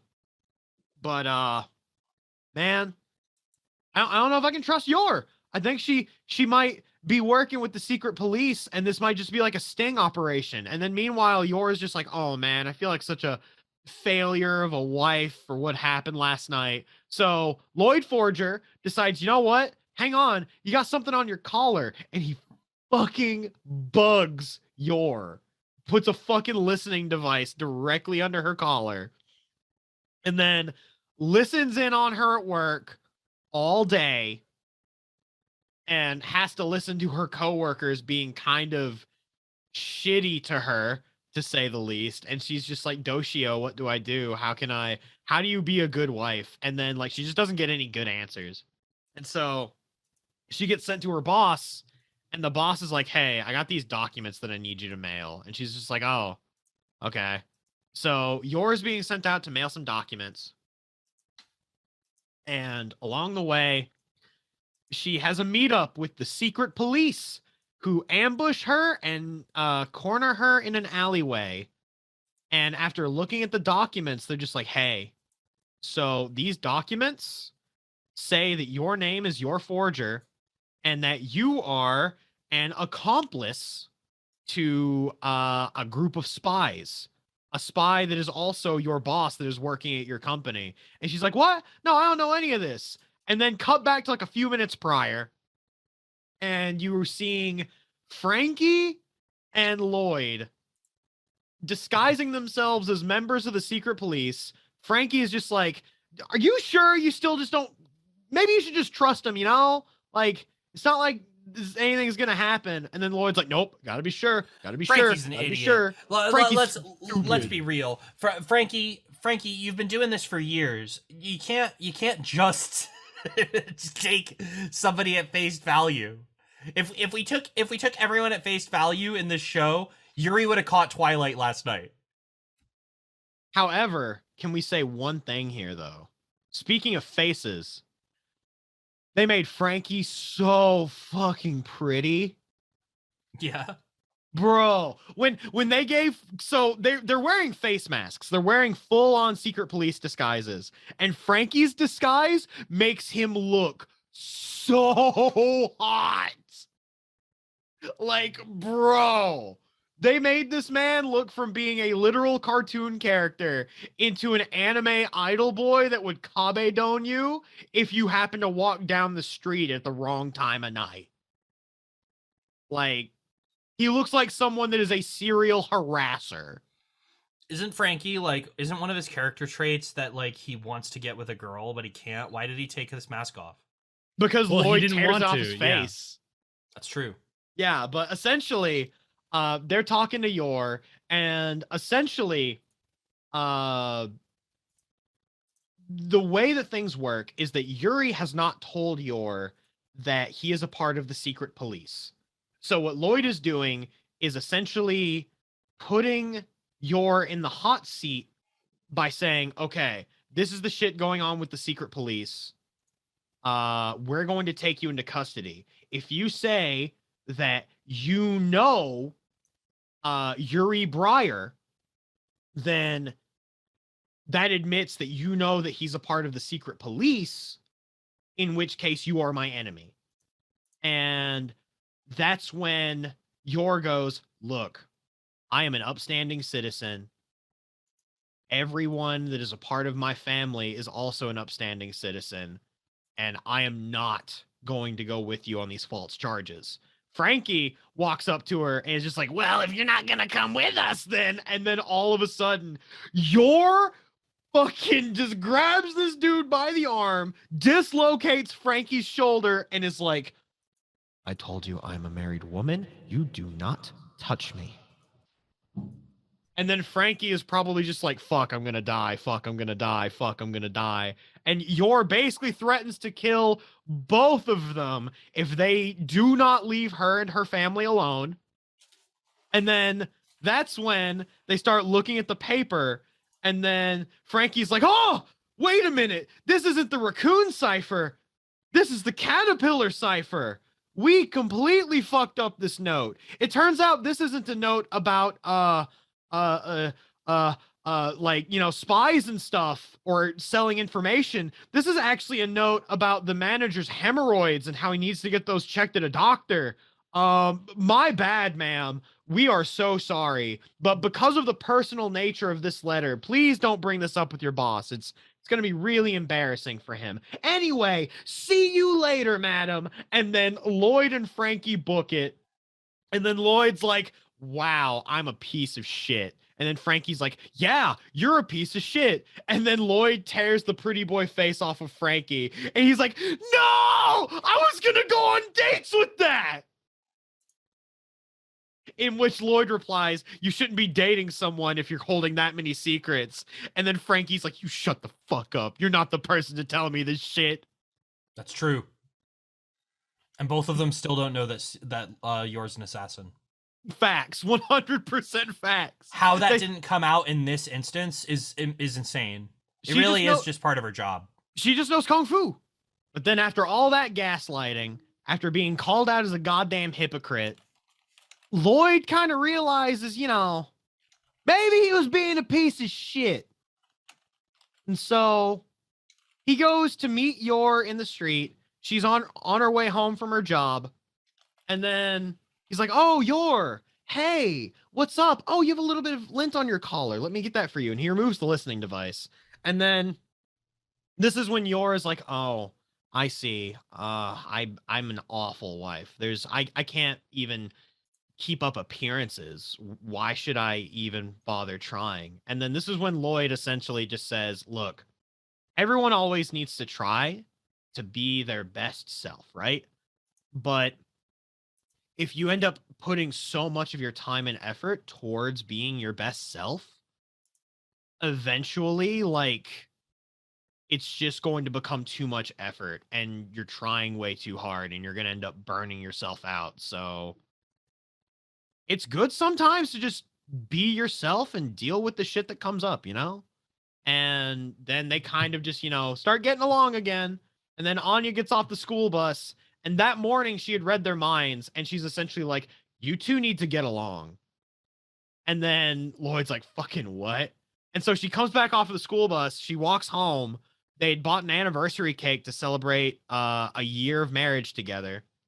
And so Anya gets home and she's like reading their minds and she's like, you're getting along again. And they're like, oh yeah, let's get some cake. And then Anya's like, I fucking love cake. Let's fucking go. And then the episode ends.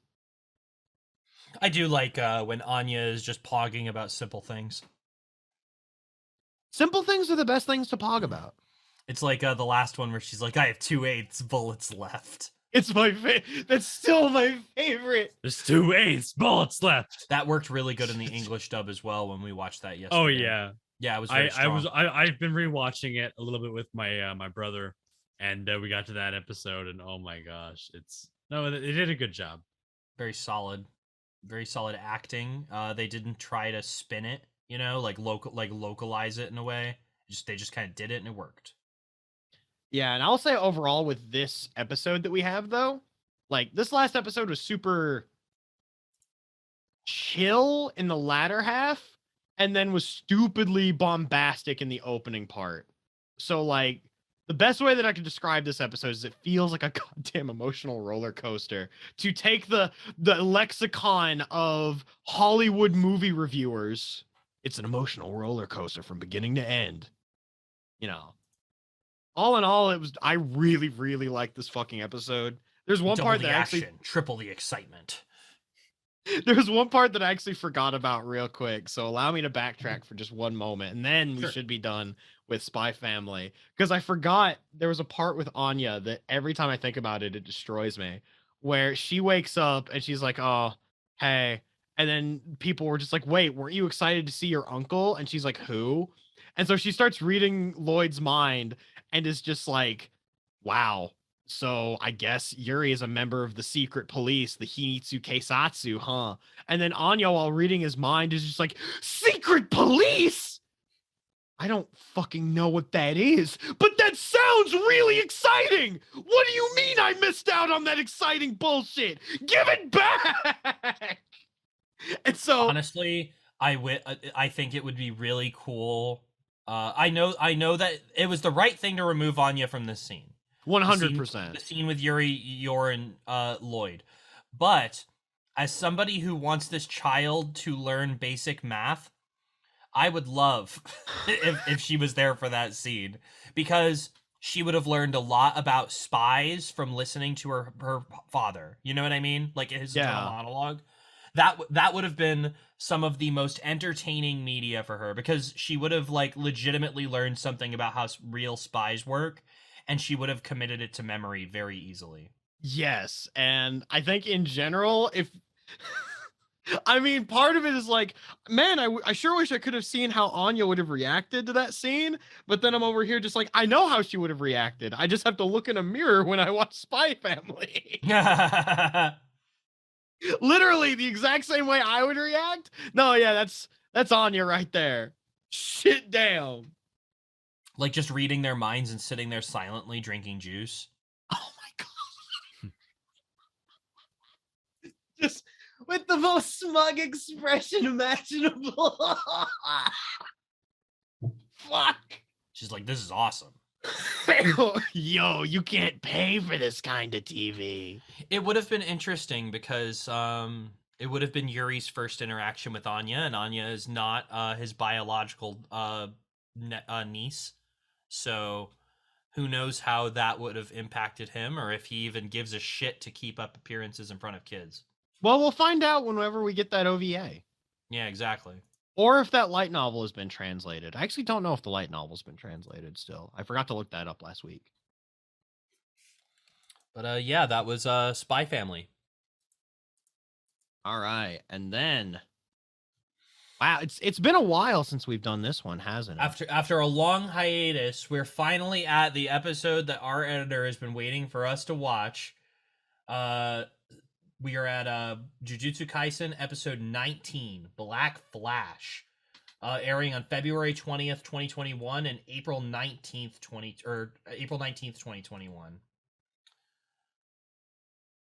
And it covers 4 chapters, and it's still part of the Kyoto Goodwill event. It's just the event is pretty much over now, and we're fighting monsters. And I believe in the last episode was when they set up the Gojo barrier, and then the one plant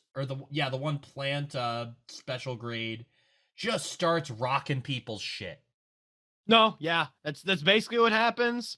I still cannot get over them being just like, what if we set up specifically a fuck you barrier to Satoru Gojo? And I'm like, I can't believe they got that to work, which has me asking a lot of questions about how powers and power scaling shit works.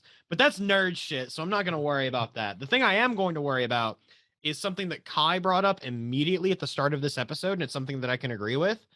these next 2 to 3 episodes that we see have this really interesting looking color treatment, very akin to what we had in the OP, where everything is like this wonderful blend of like very dark oranges and browns.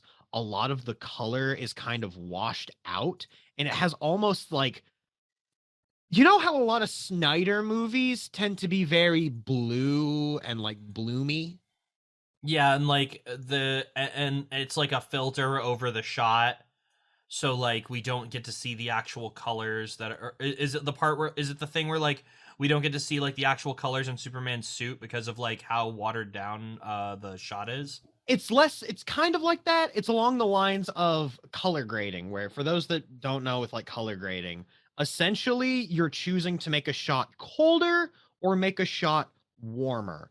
And in this case, it's something I've noticed a lot with Jujutsu Kaisen in that it's very deliberate with its grading.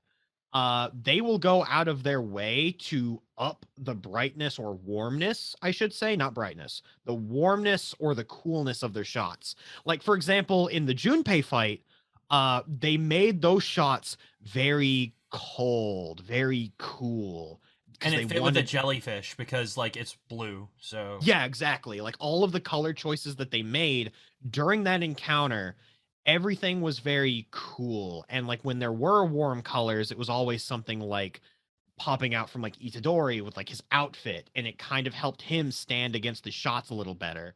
And here we're looking at much warmer colors in terms of a lot of oranges, a lot of browns, and like there's also a bit of like a bloom filter where it looks like they took like a Gaussian blur and put it over the shot with like a very light blending mode.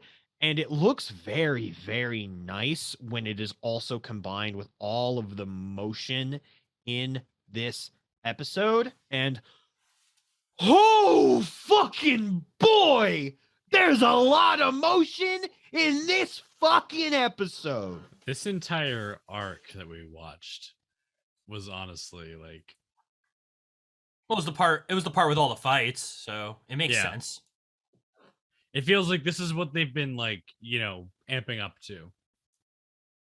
This is what they wanted us to be hyped for. Yeah, this is some goddamn Sakuga that they are going with. Like,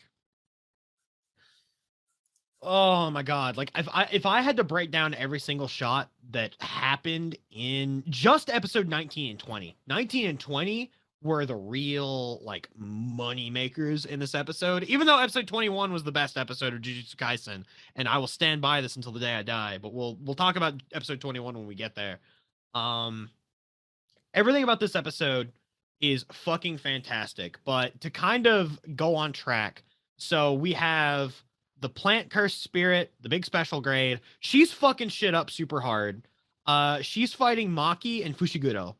And at this point, so what ends up happening is Fushiguro and Inumaki and the blood guy, whom I have forgotten the name of because we have seen him for all of 20 minutes, are running away from the plant special grade. They're trying to fight her off. Inumaki, which is the voice guy, is being like, oh, I'm using my voice powers. I'm shouting at people. I'm finally getting my time in the sun. And you're like, wow, this dude's really fucking good at this. Why doesn't he use his powers more? And then all of a sudden he starts coughing up blood. And you're like, oh, that's why. I see. So like the more he uses his powers, the more he stresses out his throat. And I'm just like, damn, I sure hope you didn't want to become a singer or voice actor, because if you did, that sucks and I'm sorry. So, but yeah, like Lana said though, like, hey, then you shouldn't have been wanting to get into the Jujutsu sorcerers. That was your problem. Exactly. Yeah, so, if you wanted to do something that wouldn't kill you, you should probably pick a job that doesn't kill you.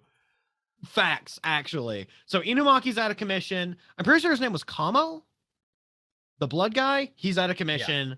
Yeah. And Fushiguro, he is not doing too good. All of a sudden, Maki comes out of nowhere with a magically enchanted steel chair and just duffs Plant Lady and takes off a good chunk of the tree trunks that are her eyes. And like it's pretty much stated, oh hey, the trunks where her eyes are seem to be her weak point. So we're gonna aim for that.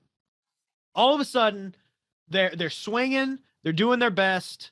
Fushiguro's bird gets fucking narked, fucked up, and they're just sending all that they can at the special grade plant curse. And so it's getting to the point where they're doing pretty all right. They're holding their own. And then all of a sudden, she's just like, oh, hey, I'm going to shoot a plant bud into Fushiguro, and it's going to suck up all of his blood and his cursed energy. And he's not allowed to do anything. If he does anything, he dies. And then she impales Maki, grabs her on a tree trunk. And it's like, yeah, these two are about to die. Fushiguro is about to do the heroic thing where he's like, I got to do it. I got to sacrifice myself. And then Maki's like, wait, you don't got to sacrifice yourself. It's all good. It's all Gucci. And then Itadori and Todo come crashing down from the fucking sky. And then this starts what I think is the best fight we have had in Jujutsu Kaisen so far. Because holy shit, there is something about shonen storytelling when someone is allowed to be super duper creative, when someone comes up with a really, really fucking cool concept.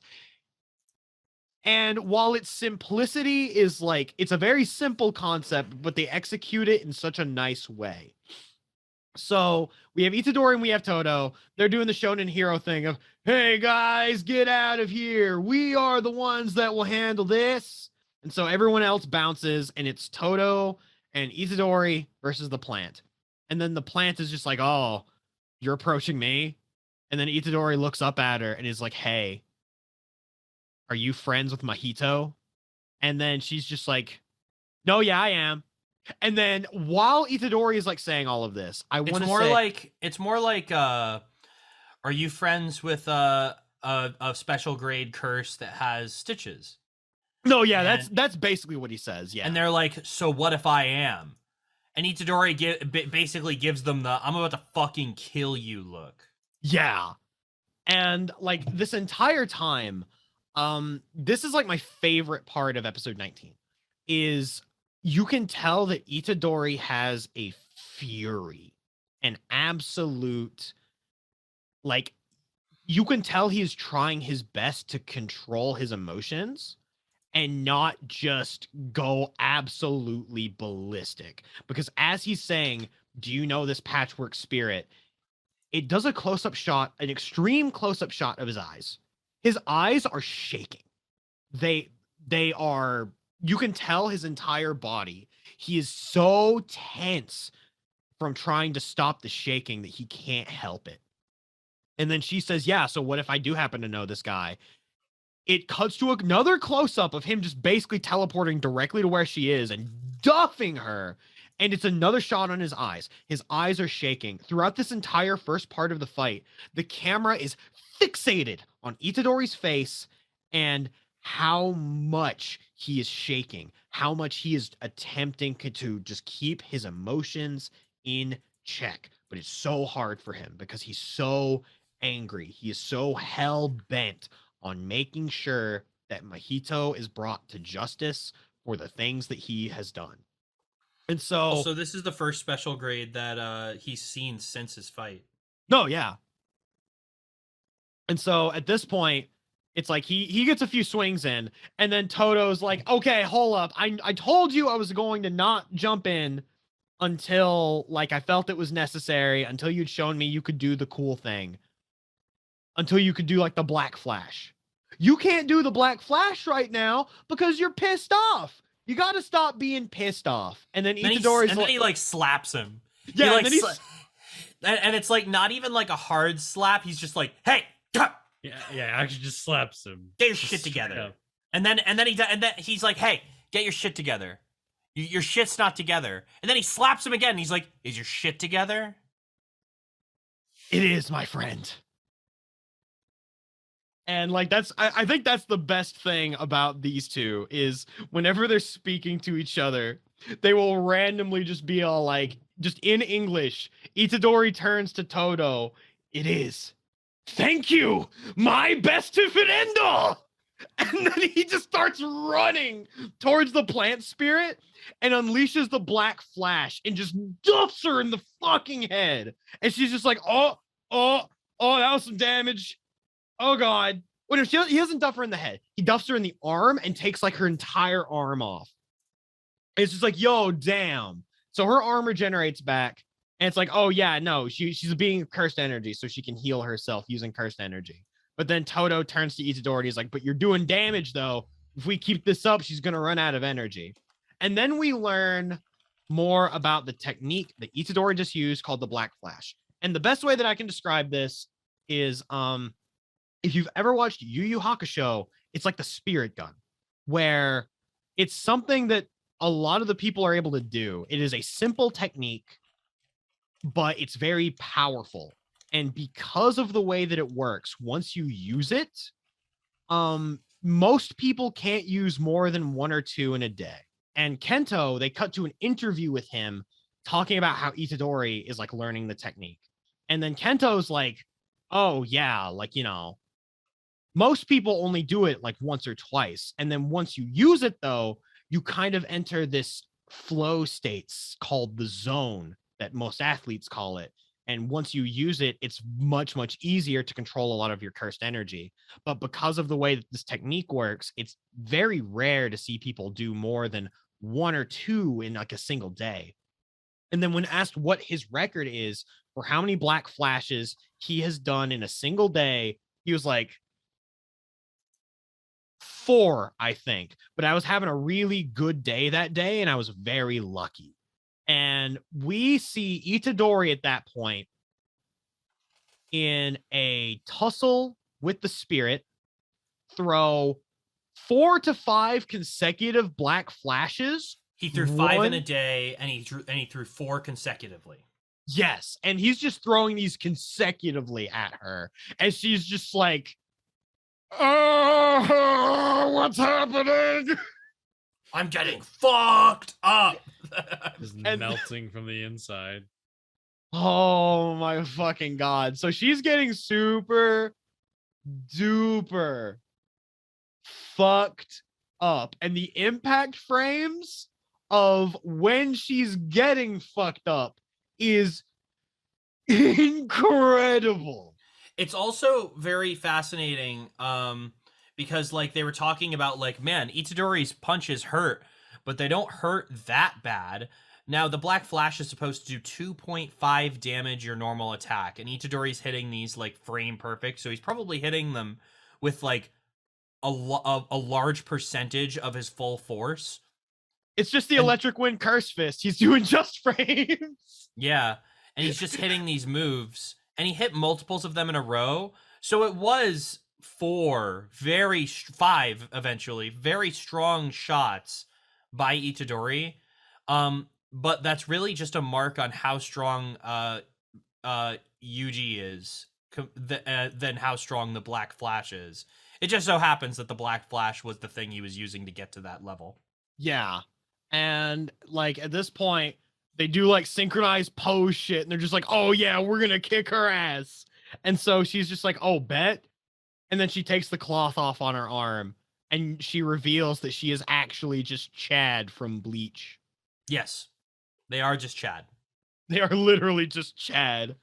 And then the episode basically ends. There's also really creepy carpenter guy. He's fighting and talking about how he wants to make Gojo into a coat rack. Yeah, he's fighting the old man. Yeah. Yeah, and in the after credits, he figures out how he would split up Gojo's bones into a coat rack, which is very cool. It's just very ominous, which is good because they're playing it off like it's one of those after credits kids segments, but it's haunting because they're the villains.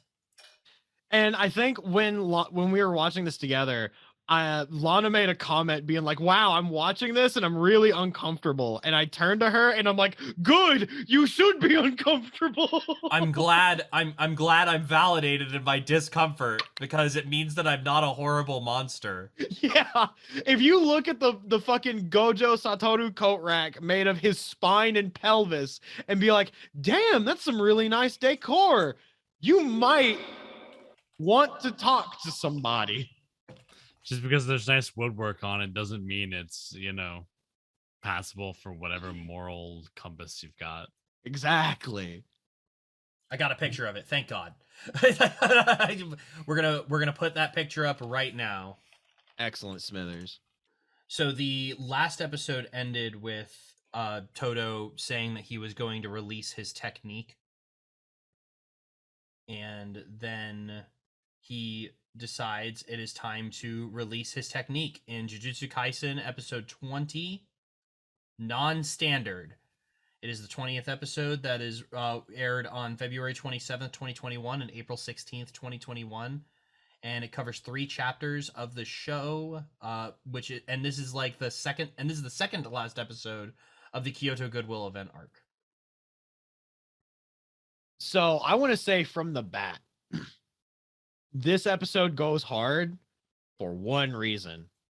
We get to see Todo's past, where as a fucking toddler, he was like a 3rd grader or some shit, right?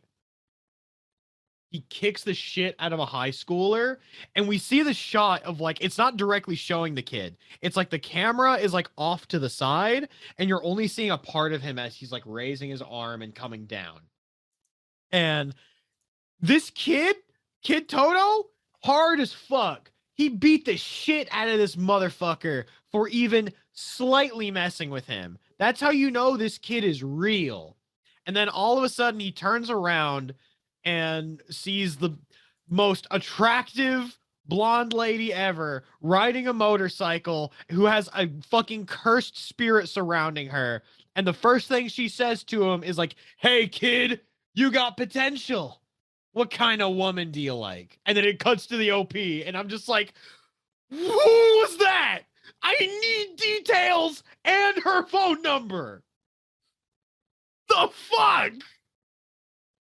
Dude, you would know if you were watching Birdie Wing. That's Eve.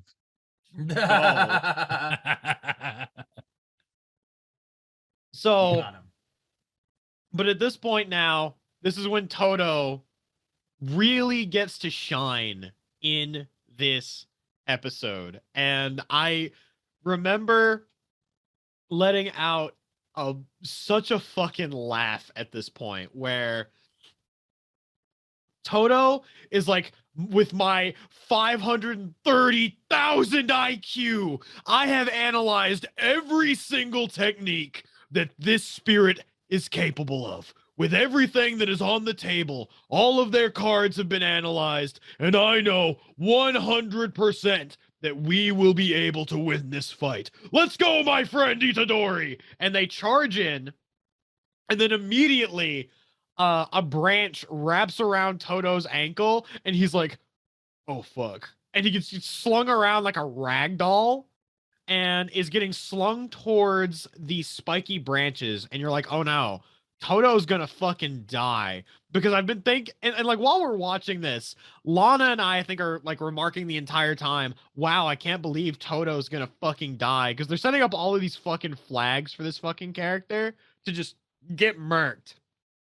And like, he's about to get impaled, and I'm like, oh, I guess we're just gonna see some senseless child murder. And then all of a sudden, he swaps with the forest spirit, and the forest spirit is the one that gets impaled on the tree branches. And you're just like, wait, what the fuck? And he's like, this is my ultimate technique, Boogie Woogie. Which, the moment he called the technique Boogie Woogie, I let out such a delightful fucking chuckle that then I think degraded into full-on belly laughter. I was fucking dying. Like, I could barely breathe. And I'm over here just like, okay, this guy named his technique Boogie Woogie. He's the GOAT. Todo is fucking goated. Confirmed. And so his technique is anytime he claps his hands, he is able to change places with anything else that has a certain level of cursed energy attached to it. This leads to the single greatest fucking fight I have seen in the show, where Itadori and Todo are fighting gamers at this point. They are duffing and throwing hits, all the punches, all the hits, everywhere, every side. And then whenever she's like, oh, I'm getting ready to block shit, Toto will clap. They will swap sides, and she can never tell where exactly the hits are coming from.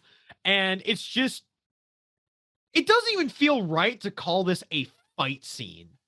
It's the fight back scene against Mahito, except there's a guy who's actually doing the mix-ups. Exactly. Like, it's like the Mahito scene, and like, I guess this is just Jujutsu Kaisen's thing, where it's Itadori and friend beat up on helpless spirit. And there's just nothing they can do. Where it's such a weird power dynamic, where the sorcerers are framed as like, oh yeah, these guys are inherently weaker than the cursed spirits that they're fighting, but it doesn't matter because they're so good at their jobs. And like, Itadori at this point is just a baby, so like, I'm terrified when he actually learns how to properly drive a stick shift, you know? Yeah. And like, it's good that he's getting in these hits while not just getting absolutely bodied like he did against that special grade in episode 4. Yeah, exactly. So like, you're seeing the real development going on here. And so essentially they just beat the shit out of her for like 3 minutes. And then she's like, hang on, freeze for a second here. And so she's like, okay, I have cross-countered Itadori. I've fucking done all this shit. There's another point. I'm sorry, I'm getting ahead of myself here. So there's a point where she's like fighting them, and she's finally getting used to them swapping places and shit. And she's like, okay, yes, I can do this. I can deal with this. She hears the clap from Toto, but then they don't swap places. And she's like, what? But you clapped. It's not fair. And Toto's like, just because I clapped doesn't mean I activated my power, you fucking idiot. And so she's getting hit with every single mix-up imaginable. Her and Itadori end up like cross-countering. It's really fucking cool. And eventually, she is able to make the space to get away from them. And she's like, okay, I'm going to fire my cursed buds that I fired at Fushiguro at Toto, and I'm going to fuck this dude up. All right, so here's something that like is underrated that was happening during this scene. Toto out loud explains how his cursed ability works. And Yuji looks at him like, why'd you do that? And Toto is like, they're not going to get used to it in time. Let's go. And so they charge them. And the thing is, during the cursed spirit in their head is like analyzing like what Toto said out loud and comparing it to how they're experiencing the ability. And Yuji's even like, they're starting to attack before Toto claps, or like begin their attack when Toto claps, which means they're getting used to the ability. They're adapting to it. This is when Toto starts mixing the energy, so to speak, because he wasn't saying everything 100% truthfully about his ability. He was explaining some of the basics, and then it is the cursed spirit's responsibility, if they want to survive, to figure out what of those basics are legit and what Toto was just like saying, and then not talking about the limitations of the ability. Because eventually it is revealed that Toto can switch with anything that has cursed energy, or any two things that has cursed energy. He doesn't just switch himself with something, or his allies with something, or his allies with himself. He can do it to anything with cursed energy. So he can switch the cursed spirit with Yuji.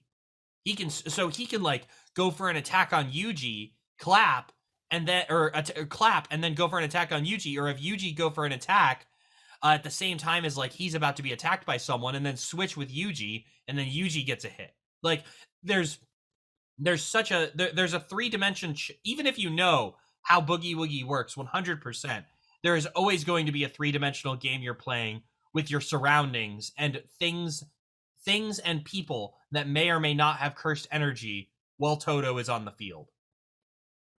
it's very the way I described this before, it's very fighting gamey, where like I feel like if Toto played fighting games, he would actually be very, very good at breaking down the mentality of it, actually.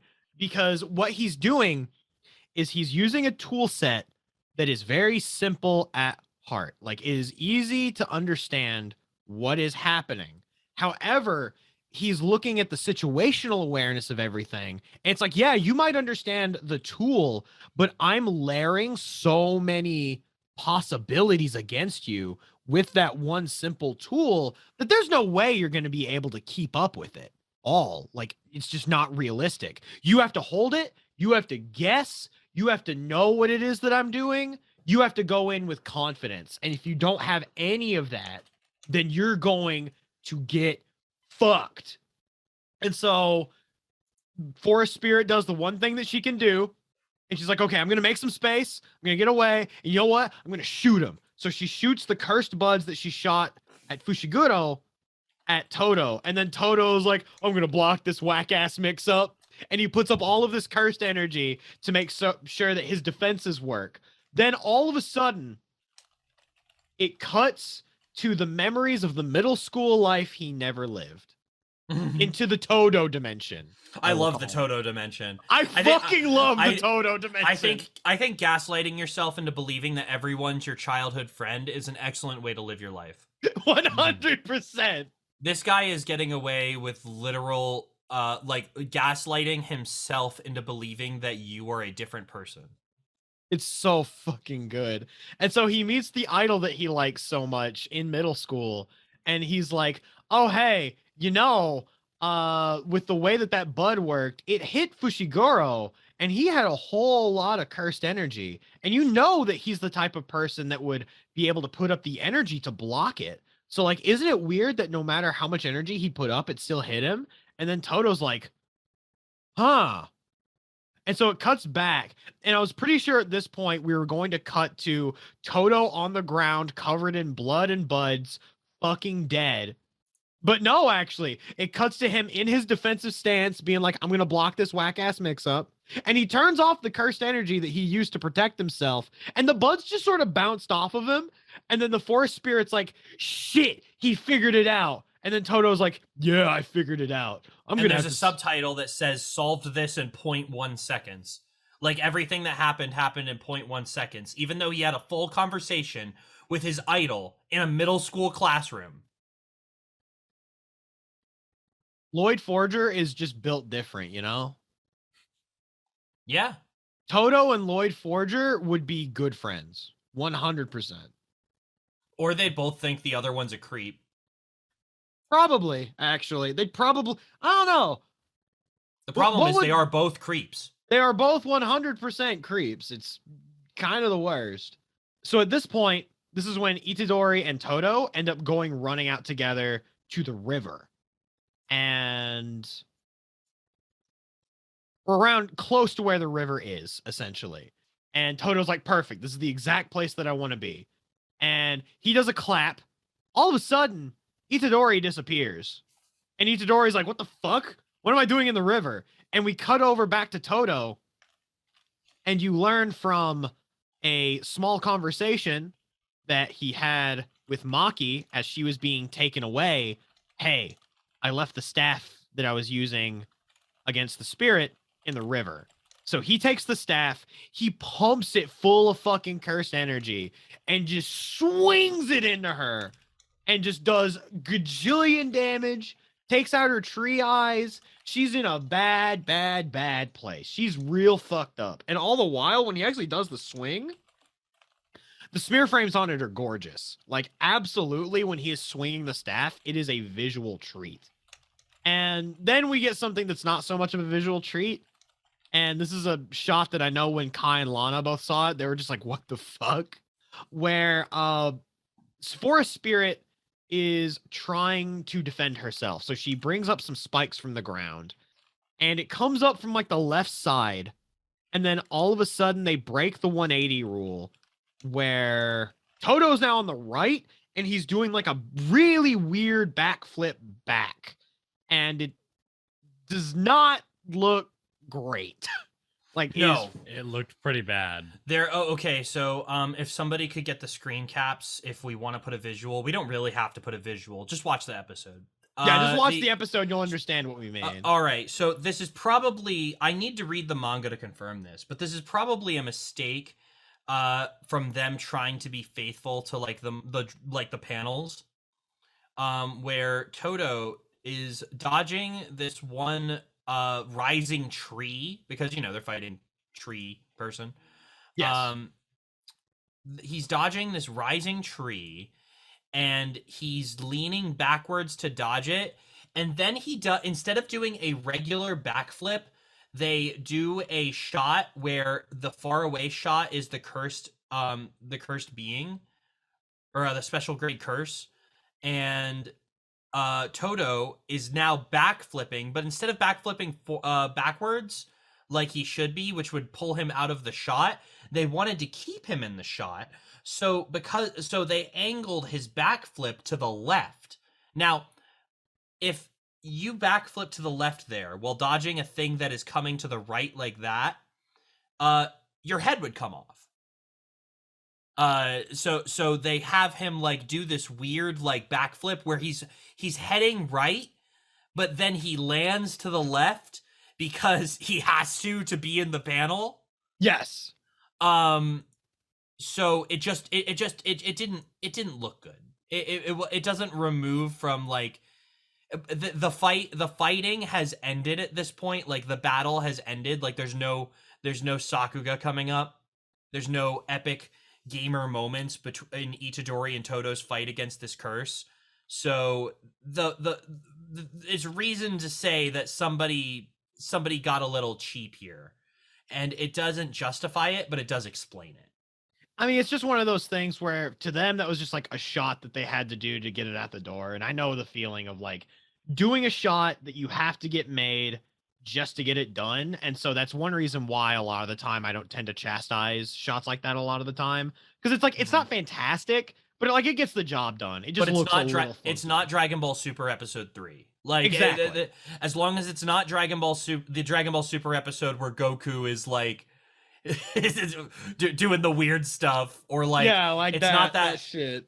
It's not that scene where Guts is like bouncing in the one anime or in the one adaptation of the film, and like you can very obviously see that they didn't draw the bottom half of his body. Oh god. Yeah, like it's none of those. It's just a little weird. And whatever, it's fine. It's a shonen anime. You've got a very tight schedule. You got to get this shit out. I get it. But also, Mappa's been knocking it out of the park consistently, so like I don't really mind too much. But getting back to it, and it's justified because we're coming up on the one-man father-son Kamehameha, like because after this point, there's a little more dialogue before suddenly the dome is gone. And in the sky, it's a bird, it's a plane, it's actually Satoru Gojo. Yeah, it's actually Satoru Gojo, and he is here to kill you. At this point during the watch-along, Nick just says, "Wow, Gojo really is Superman." he's just actually Superman, and he's right. And honestly, that is the moment where I realized I was like, "Fuck, I really do have to watch all of Jujutsu Kaisen, don't I?" Because there's a problem in my show where there's a character, a protagonist, that you can see on your screen right now, who is very strong. And I don't know what to do with my main character of my show. My OC is very strong. There aren't a lot of enemies that my DM because it's a retelling of like a D&D game. Yes. There's a lot of characters that my DM has introduced, who when I see them, I'm like, well, Svetlana and Keel could just one-shot them. Why are they a threat? Like, so the question that we have whenever we're writing campaigns, whenever we're writing content, is how do we either A, get Lana out of the picture, or B, make her a little less of a threat to this enemy, or C, make the enemy strong enough to deal with it. And an anti-Gojo barrier sounds cringe on paper, but you know, when you're in the shoes of the people who have to deal with this fucking guy, imagine being Lava Guy and somebody suggests what's his name, Jogo. So imagine being Jogo now and being like, and someone being like, do we really need the Sanaro Gojo barrier? And he just goes, motherfucker, did you see me when I got home? I was a volleyball for a whole after credits segment. I get the barrier. You need Not it. going through that again, please. And it's hilarious that I say this because the cursed spirit that they have been fighting, they're Hanami is what they're called. Because we haven't been saying the name. Hanami is a special grade curse spirit. They're the one who saved Jogo from Gojo. So they know, you know, they know if they have to deal with him, if they have to deal with Sadaru, they're fucked. So they see the dome go down and they're like, I'm not dealing with this. I'm fucking out. Meanwhile, I'm not getting paid enough for this. This is beyond my pay grade. I wasn't even supposed to be here today. I will get absolutely fucked if I don't get out of here. I need to go. Hanami's like, talk to my manager. Talk to my manager. I'm out of here. I just fought 7 people and I am losing. Do I think I stand a chance against him? I'm already losing. I don't know if I could beat this fucking kid who hit me with 4 black flashes. I'm the victim of a world record. Also, I just want to say real quick that, like, right before the barrier went down, Hanami was pulling, like, this Elena, I am healing by sucking the energy from the plants bullshit. And she's getting ready to unleash her domain, like, her ultimate technique. And she's like, let's go, it's time for my domain expansion! And then you see the barrier go down, and she's just like... That's not enough. Maybe this domain expansion will help me beat these guys. But after I beat these guys, I don't know if my domain expansion is going to one-shot these guys. So I'm not even going to be at 100% when I have to deal with infinity. Yeah. It's like and that's like precisely it. Like with my show is my character can, you know, stop time and fire nuclear bombs. You know, like what is anyone going to do against someone who can stop time and also just be a nuke at any given moment? Nothing. Well, so they need to get rid of them. I have an answer. You have a character with the ability to start time. God. And you have a character with the ability to put up a giant nuke barrier. The nuke barrier. That's what I was talking about. I was like, we need the Lana barrier like right now. The worst part is the Gojo barrier didn't even work. So it's like so that curbs the threat. You know what I mean? That curbs the evil. And in JJK, that's like the thing is these characters, these villains, they're all like, now that we've seen Jogo absolutely bomb it against Gojo, it's like, what do we have in store for our heroes? Well, we've got this guy who makes everything not a threat. So it's like, are we rooting for the villains now? Do we want these villains to figure out how to fight these heroes so we can watch the fight? Yeah, you know what? That's a good thing that you kind of bring up. What shonen story that you see most of the time where you see that the bad guys are the ones that are like consistently on the back foot? And it's not because the bad guys suck. Yeah. The bad guys can beat all of the good guys. Except God. They can't beat Superman. It's like it's like how there's no way that any character in Haruhi can deal with Haruhi. Except Haruhi. Yeah, except Haruhi. So like, but like all of these enemies still keep popping up who are antagonists solely because of Haruhi's ignorance. God. But then we get to cut back to Gojo, and then Gojo's like, essentially, he's flying above, looking down upon everyone that, in comparison to him, are nothing but ants. And then Gojo's like, well, okay, I'm kind of looking over all the threats. the guys seem to have the plant spirit handled, so I don't got to deal with her. And then there's this other guy that was a real weirdo, but he looks to have already gotten away. So that leaves the carpenter guy. Okay, I'll go deal with him. Just one-shots him. And he teleports over, and like the way that fight's going is you have the old man, he's shredding and just like playing on this goddamn guitar, and the carpenter dude's just like, oh man, I'm gonna get close to this old man and I'm gonna fuck him up. All of a sudden Gojo shows up after he notices the barrier's gone down. Carpenter starts going nuts and he's like, Gojo! And then Gojo's like, oh hey friend. And then the carpenter's arms and legs all get incredibly mangled and just kind of explode. And then Gojo looks up to the professor, the old man, and he's like, hey, I didn't kill him because he told me not to kill him. All right, I'll see you later, my dude. And he just bounces. And then the old man's like, what the fuck, dude?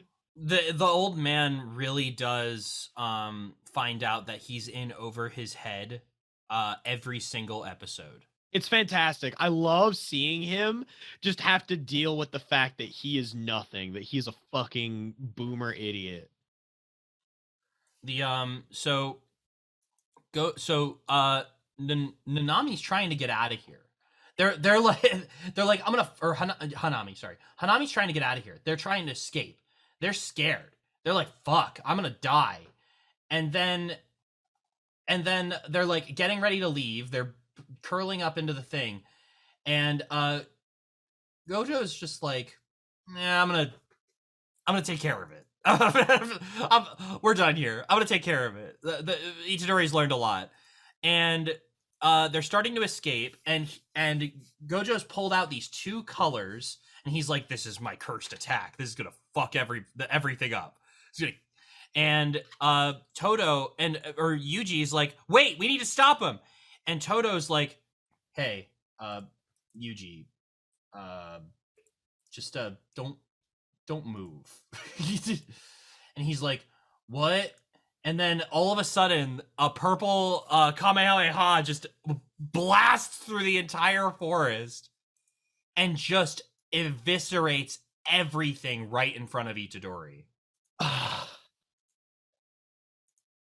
It's beautiful. It is like, I love the balls on the Jujutsu Kaisen creator to just go out of his way to be like, I have made a character this broken because it's fun. Fuck you. Yeah. I don't care what it does to the stakes of my story. I can write around that. Either You know way. what he did? He gave us Vanilla Ice, but without the handicap of not knowing, where things are. Vanilla Ice if he could go outside. Exactly. Vanilla Ice if he could go outside would be like goddamn unkillable. Like actually. Yeah, that was Vanilla Ice before we met him. Yeah. Yeah, 20 minutes before we met Vanilla Ice, Vanilla Ice was able to go outside. Why did Dio turn him into... Dio literally nerfed him by turning him into a vampire. Silver Chariot would have bodied him 4 ways to Sunday way before he did if he wasn't a vampire. That might be true. You're right. Iggy would still be alive. That is true. Like, they're the only person who wouldn't have survived that if Vanilla Ice wasn't a vampire was Avdol, because he got the sneak attack. Rest in peace. Rest in peace, funny Jonah Scott dog. And so that's basically that episode. Like, no, yeah, pretty much. The only other thing that happens really is fucking Hanami gets away, but only barely. And yeah, pretty much Gojo fucks everything. He is Superman, and now we're getting the best episode. Yeah, we get the baseball episode. Yeah, congratulations, we made it. We're in the baseball episode. Jujutsu Kaisen, episode 21. Jujutsu Koshien, airing on March 6th, 2021 and April 23rd, 2021 in the US. So because it's on the 23rd, I guess I'll say this is the honorary weed episode. Which, this episode feels like it was made by someone who was a little stoned. but really still wanted to make a Jujutsu Kaisen episode. See, to me, this episode is you all just got done experiencing some heavy shit. We just got done animating a lot of very intensive, heavy Sakuga sequences. Let's make something fun for everyone. So we end up basically learning that, oh, hey, shit's fucked, and a bunch of Jujutsu sorcerers were killed because Mahito was apparently there the entire time, broke into the academy, killed a bunch of sorcerers, and took every single one of the Sukuna fingers that they had been holding on standby. Hence why it's like, you should have fed them to Itadori, you fucking idiots. Should have listened to Gojo. Always listen to Gojo. He's always right. But anyway. He is always right, which is kind of unfortunate now, honestly. Like, yeah, so far he's not been wrong. He has not been wrong a single time. Everything that has happened has been because of meddling from that fucking old man. Is infuriating. and So you know what? bureaucrats we've never seen. I can see why Gojo wants to kill all the bureaucrats. Yeah. And to be fair, he could. Yeah, but he's got the Hydra ideology about it, you know? Yeah. But essentially what we learn is that Mahito stole all of the fingers that were there and killed a bunch of their Jujutsu sorcerers. So so essentially Jujutsu High is going to be down a lot of manpower. And so they get back, they're reporting to the monk about everything, and they're just like, okay, so now at this point we have all of these resources.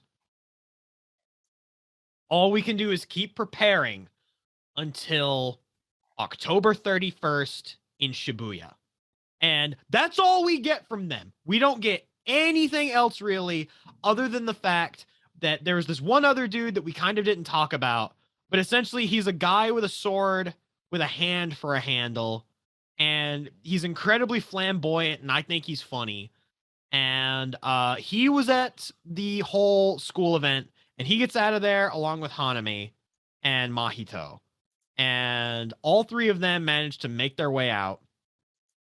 And now they're kind of just waiting for October 31st, in which afterward they cut to a shot of Gojo. So it seems that they have a plan going where October 31st in Shibuya, they are going to do something to murk Gojo. What the fuck they're going to do? I don't fucking know. How do you fucking kill God?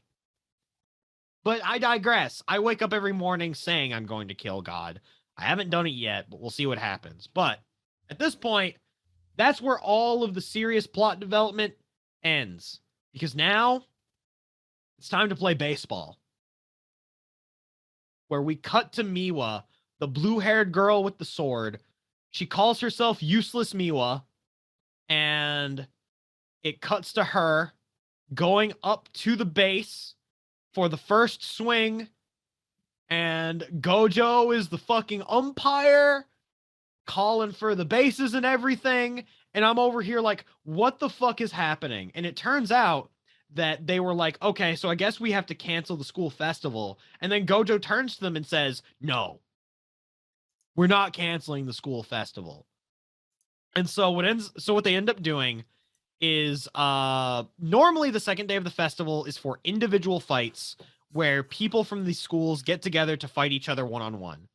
Gojo was an asshole and basically just snuck inside the box a bunch of team sports, one of which was baseball. And they happened to draw baseball.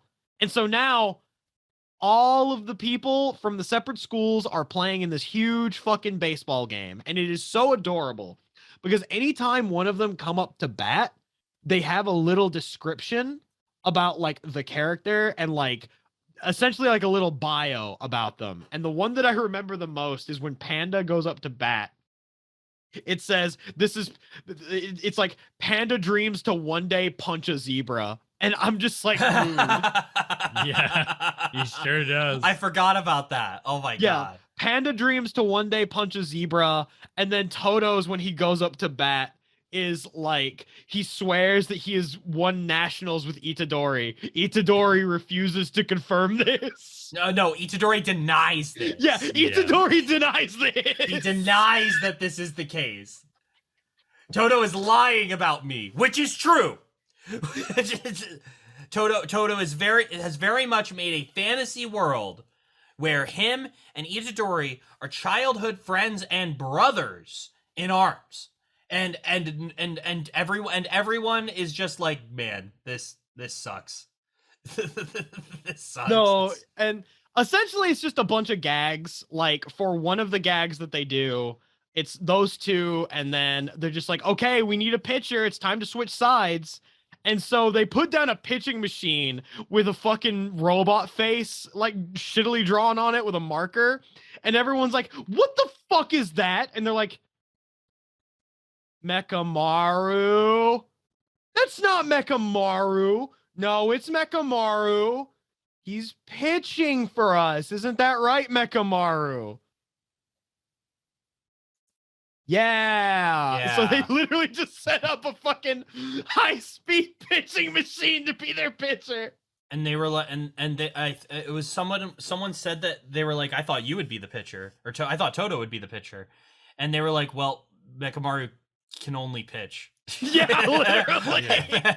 we can't get him to do anything else. Yeah, and so okay, they're fighting against a pitching machine, valid. And then there's a point where one of them, like the bases are loaded, and Itadori's team hits a home run, and they're like, yes, we fucking got this. And they're just slowly walking down. Maki's, I believe it was Maki that hit the ball, and she's like, yeah, I'm the fucking best, let's go. And they're just walking down. Everything's good. They're about to score 3 points. All of a sudden, the blonde witch lady that's on the broom just catches the ball in the goddamn stratosphere because of the fact that their team is one person down, one person is allowed to use curse powers. So they're just being an outfielder, but they can fly, which is bullshit. I believe they said that outfielders are able to use their cursed powers because of like the lack of people on all of the teams. No, yeah, it was because they were one down, the outfielders could use the powers.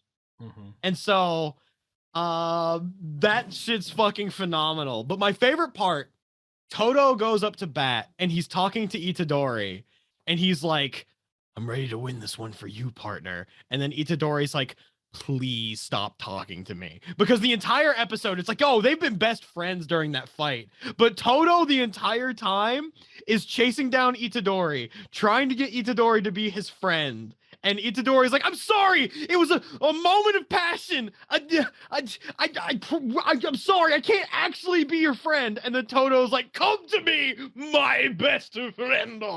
And then Itadori's like, no, stay the fuck away. And so Itadori's hella uncomfortable. He doesn't want to talk to Toto. Toto's not even ready to like swing yet. He's standing there and he's talking to Itadori. He's about to turn his head to the pitcher when all of a sudden he just gets decked in the fucking face with a ball and fucking dies. And then Itadori's like, Toto, no, what happened? And then everyone's just like, sorry about that. Sorry about that. Sorry about that. No, it's nice pitch. Nice pitch. Yeah, nice pitch. Nice pitch. Oh nice yeah, pitch. what they ended up saying was a nice UP, nice UP, nice UP. And everyone's just like, nice pitch. And Itadori just looks down at Toto and he's like, damn, wow. Toto. Damn, everyone hates you for real. Yeah, everyone hates you for real, for real. And to be fair, he's a giant creep. He is a gigantic creep. He's a turbo creep. Oh god, like everybody hates Toto except when he's clapping to fucking help you get ambiguous cross-ups. Yeah. God, imagine Toto as an assist in a fighting game where it's like a 2v, like imagine it being a 2v2 fighter and he has the ability to just instantaneously swap positions with his partner. Or he's your assist and you call the assist when you're in disadvantaged state, but like they're not block stringing you, right? Mm-hmm. And he can switch the positions of both of the characters in the game. That would be insanely fucked up, actually. Yes. Oh god, I don't know how you would balance something like that. But imagine that you wouldn't. Imagine that in fighters. No, I won't actually, because that's fucked up. Yeah, like that'd be bad. Or have it be a counter assist call where what you do is he swaps the assists out, and then essentially the way I would do it is I would have it to where he claps, the assists teleport to the other side, but the person gets teleported. The person that gets teleported is confused. And so they actually don't do their attack. Meanwhile, Toto teleports to the position of their assist and then duffs the person that called it. So it's like a counter assist. Similar to Android 17, where if you call him as 18, he just automatically attacks your assist. Ah, I see. Yeah. But Cool. All in all, like, this episode was comfy. This was a very comfy episode, and there's not really a lot to talk about it in terms of like really big standout animation bits or like any sort of like plot thing really going forward. It's just they let the characters and they let the people that were actually making it have fun. And it was a very, very fun episode because of it. And I would say that it's probably one of my favorite episodes. It was an absolute joy to watch, just to see Panda's dream of wanting to punch a zebra, because I'm pretty sure all three of us would, if given the opportunity, potentially cross counter with a zebra. I think it's just fun for, like necessary. I would say it's like a filler episode somewhat, but it had some nice moments of, like, the all the character descriptions. Like, I believe oh god, I forget his name, but the cursed words guy, like, his shows up for literal frames, so that in order to read it, you have to pause it. Yeah, it's Inugami. We misplayed. Yeah. Damn, I didn't even think about that. Inugami did have an amazing sequence in episode 19. It was when he when the curse didn't work on Hanami, and his curse didn't work on Hanami, and he was bleeding out of his mouth, and he still fucking used the move. Oh Yeah, that's a shame. We didn't talk about that. We were too caught up in the fact that Itadori Sakuga was coming, that we missed like a really epic moment. Like, Hanami did fight like everyone in the cast before fighting Itadori and Toto. Yeah. Another underrated thing to consider. Sure, Itadori and Toto were kicking ass, but like, Hanami did just finish getting their ass beat a little by the other people before ending up in like the worst matchup possible. Before getting incredibly hard counterpicked. That character is fun. I hope that we get to see them in more fights and like less fights where they just get absolutely rocked. Yeah. Because of their own ability. Which we did talk about a little bit. Like, if you don't want to get hurt like that, you should probably pick another job. Should probably pick a different profession. Agreed. So they knew what they were signing up for. But those were the Jujutsu Kaisen episodes, and they were a wonderful time. I knew they would be. It's good to have them back. But I don't feel like the movies that we were watching in the interim were wastes of time, but they did keep us off of some really good episodes that our editor Amu really wanted us to see. And now we will hit the point soon where Jujutsu Kaisen will be Jujutsu gone. Jujutsu breaking. Yeah. We watch Zero and then we take a break. We watch Zero and then that's it. Jujutsu Kaisen is over. There will be no more of it ever. Instead, we will watch Chainsaw Man. We'll just watch Bleach. We'll just watch the entirety of Bleach. So it's probably a good time to reveal then. I've never seen Bleach.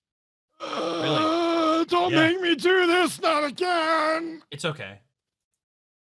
I'll wait until there's an actual cut of Bleach that isn't dog shit. All right. Maybe. God, the Bleach anime sucks.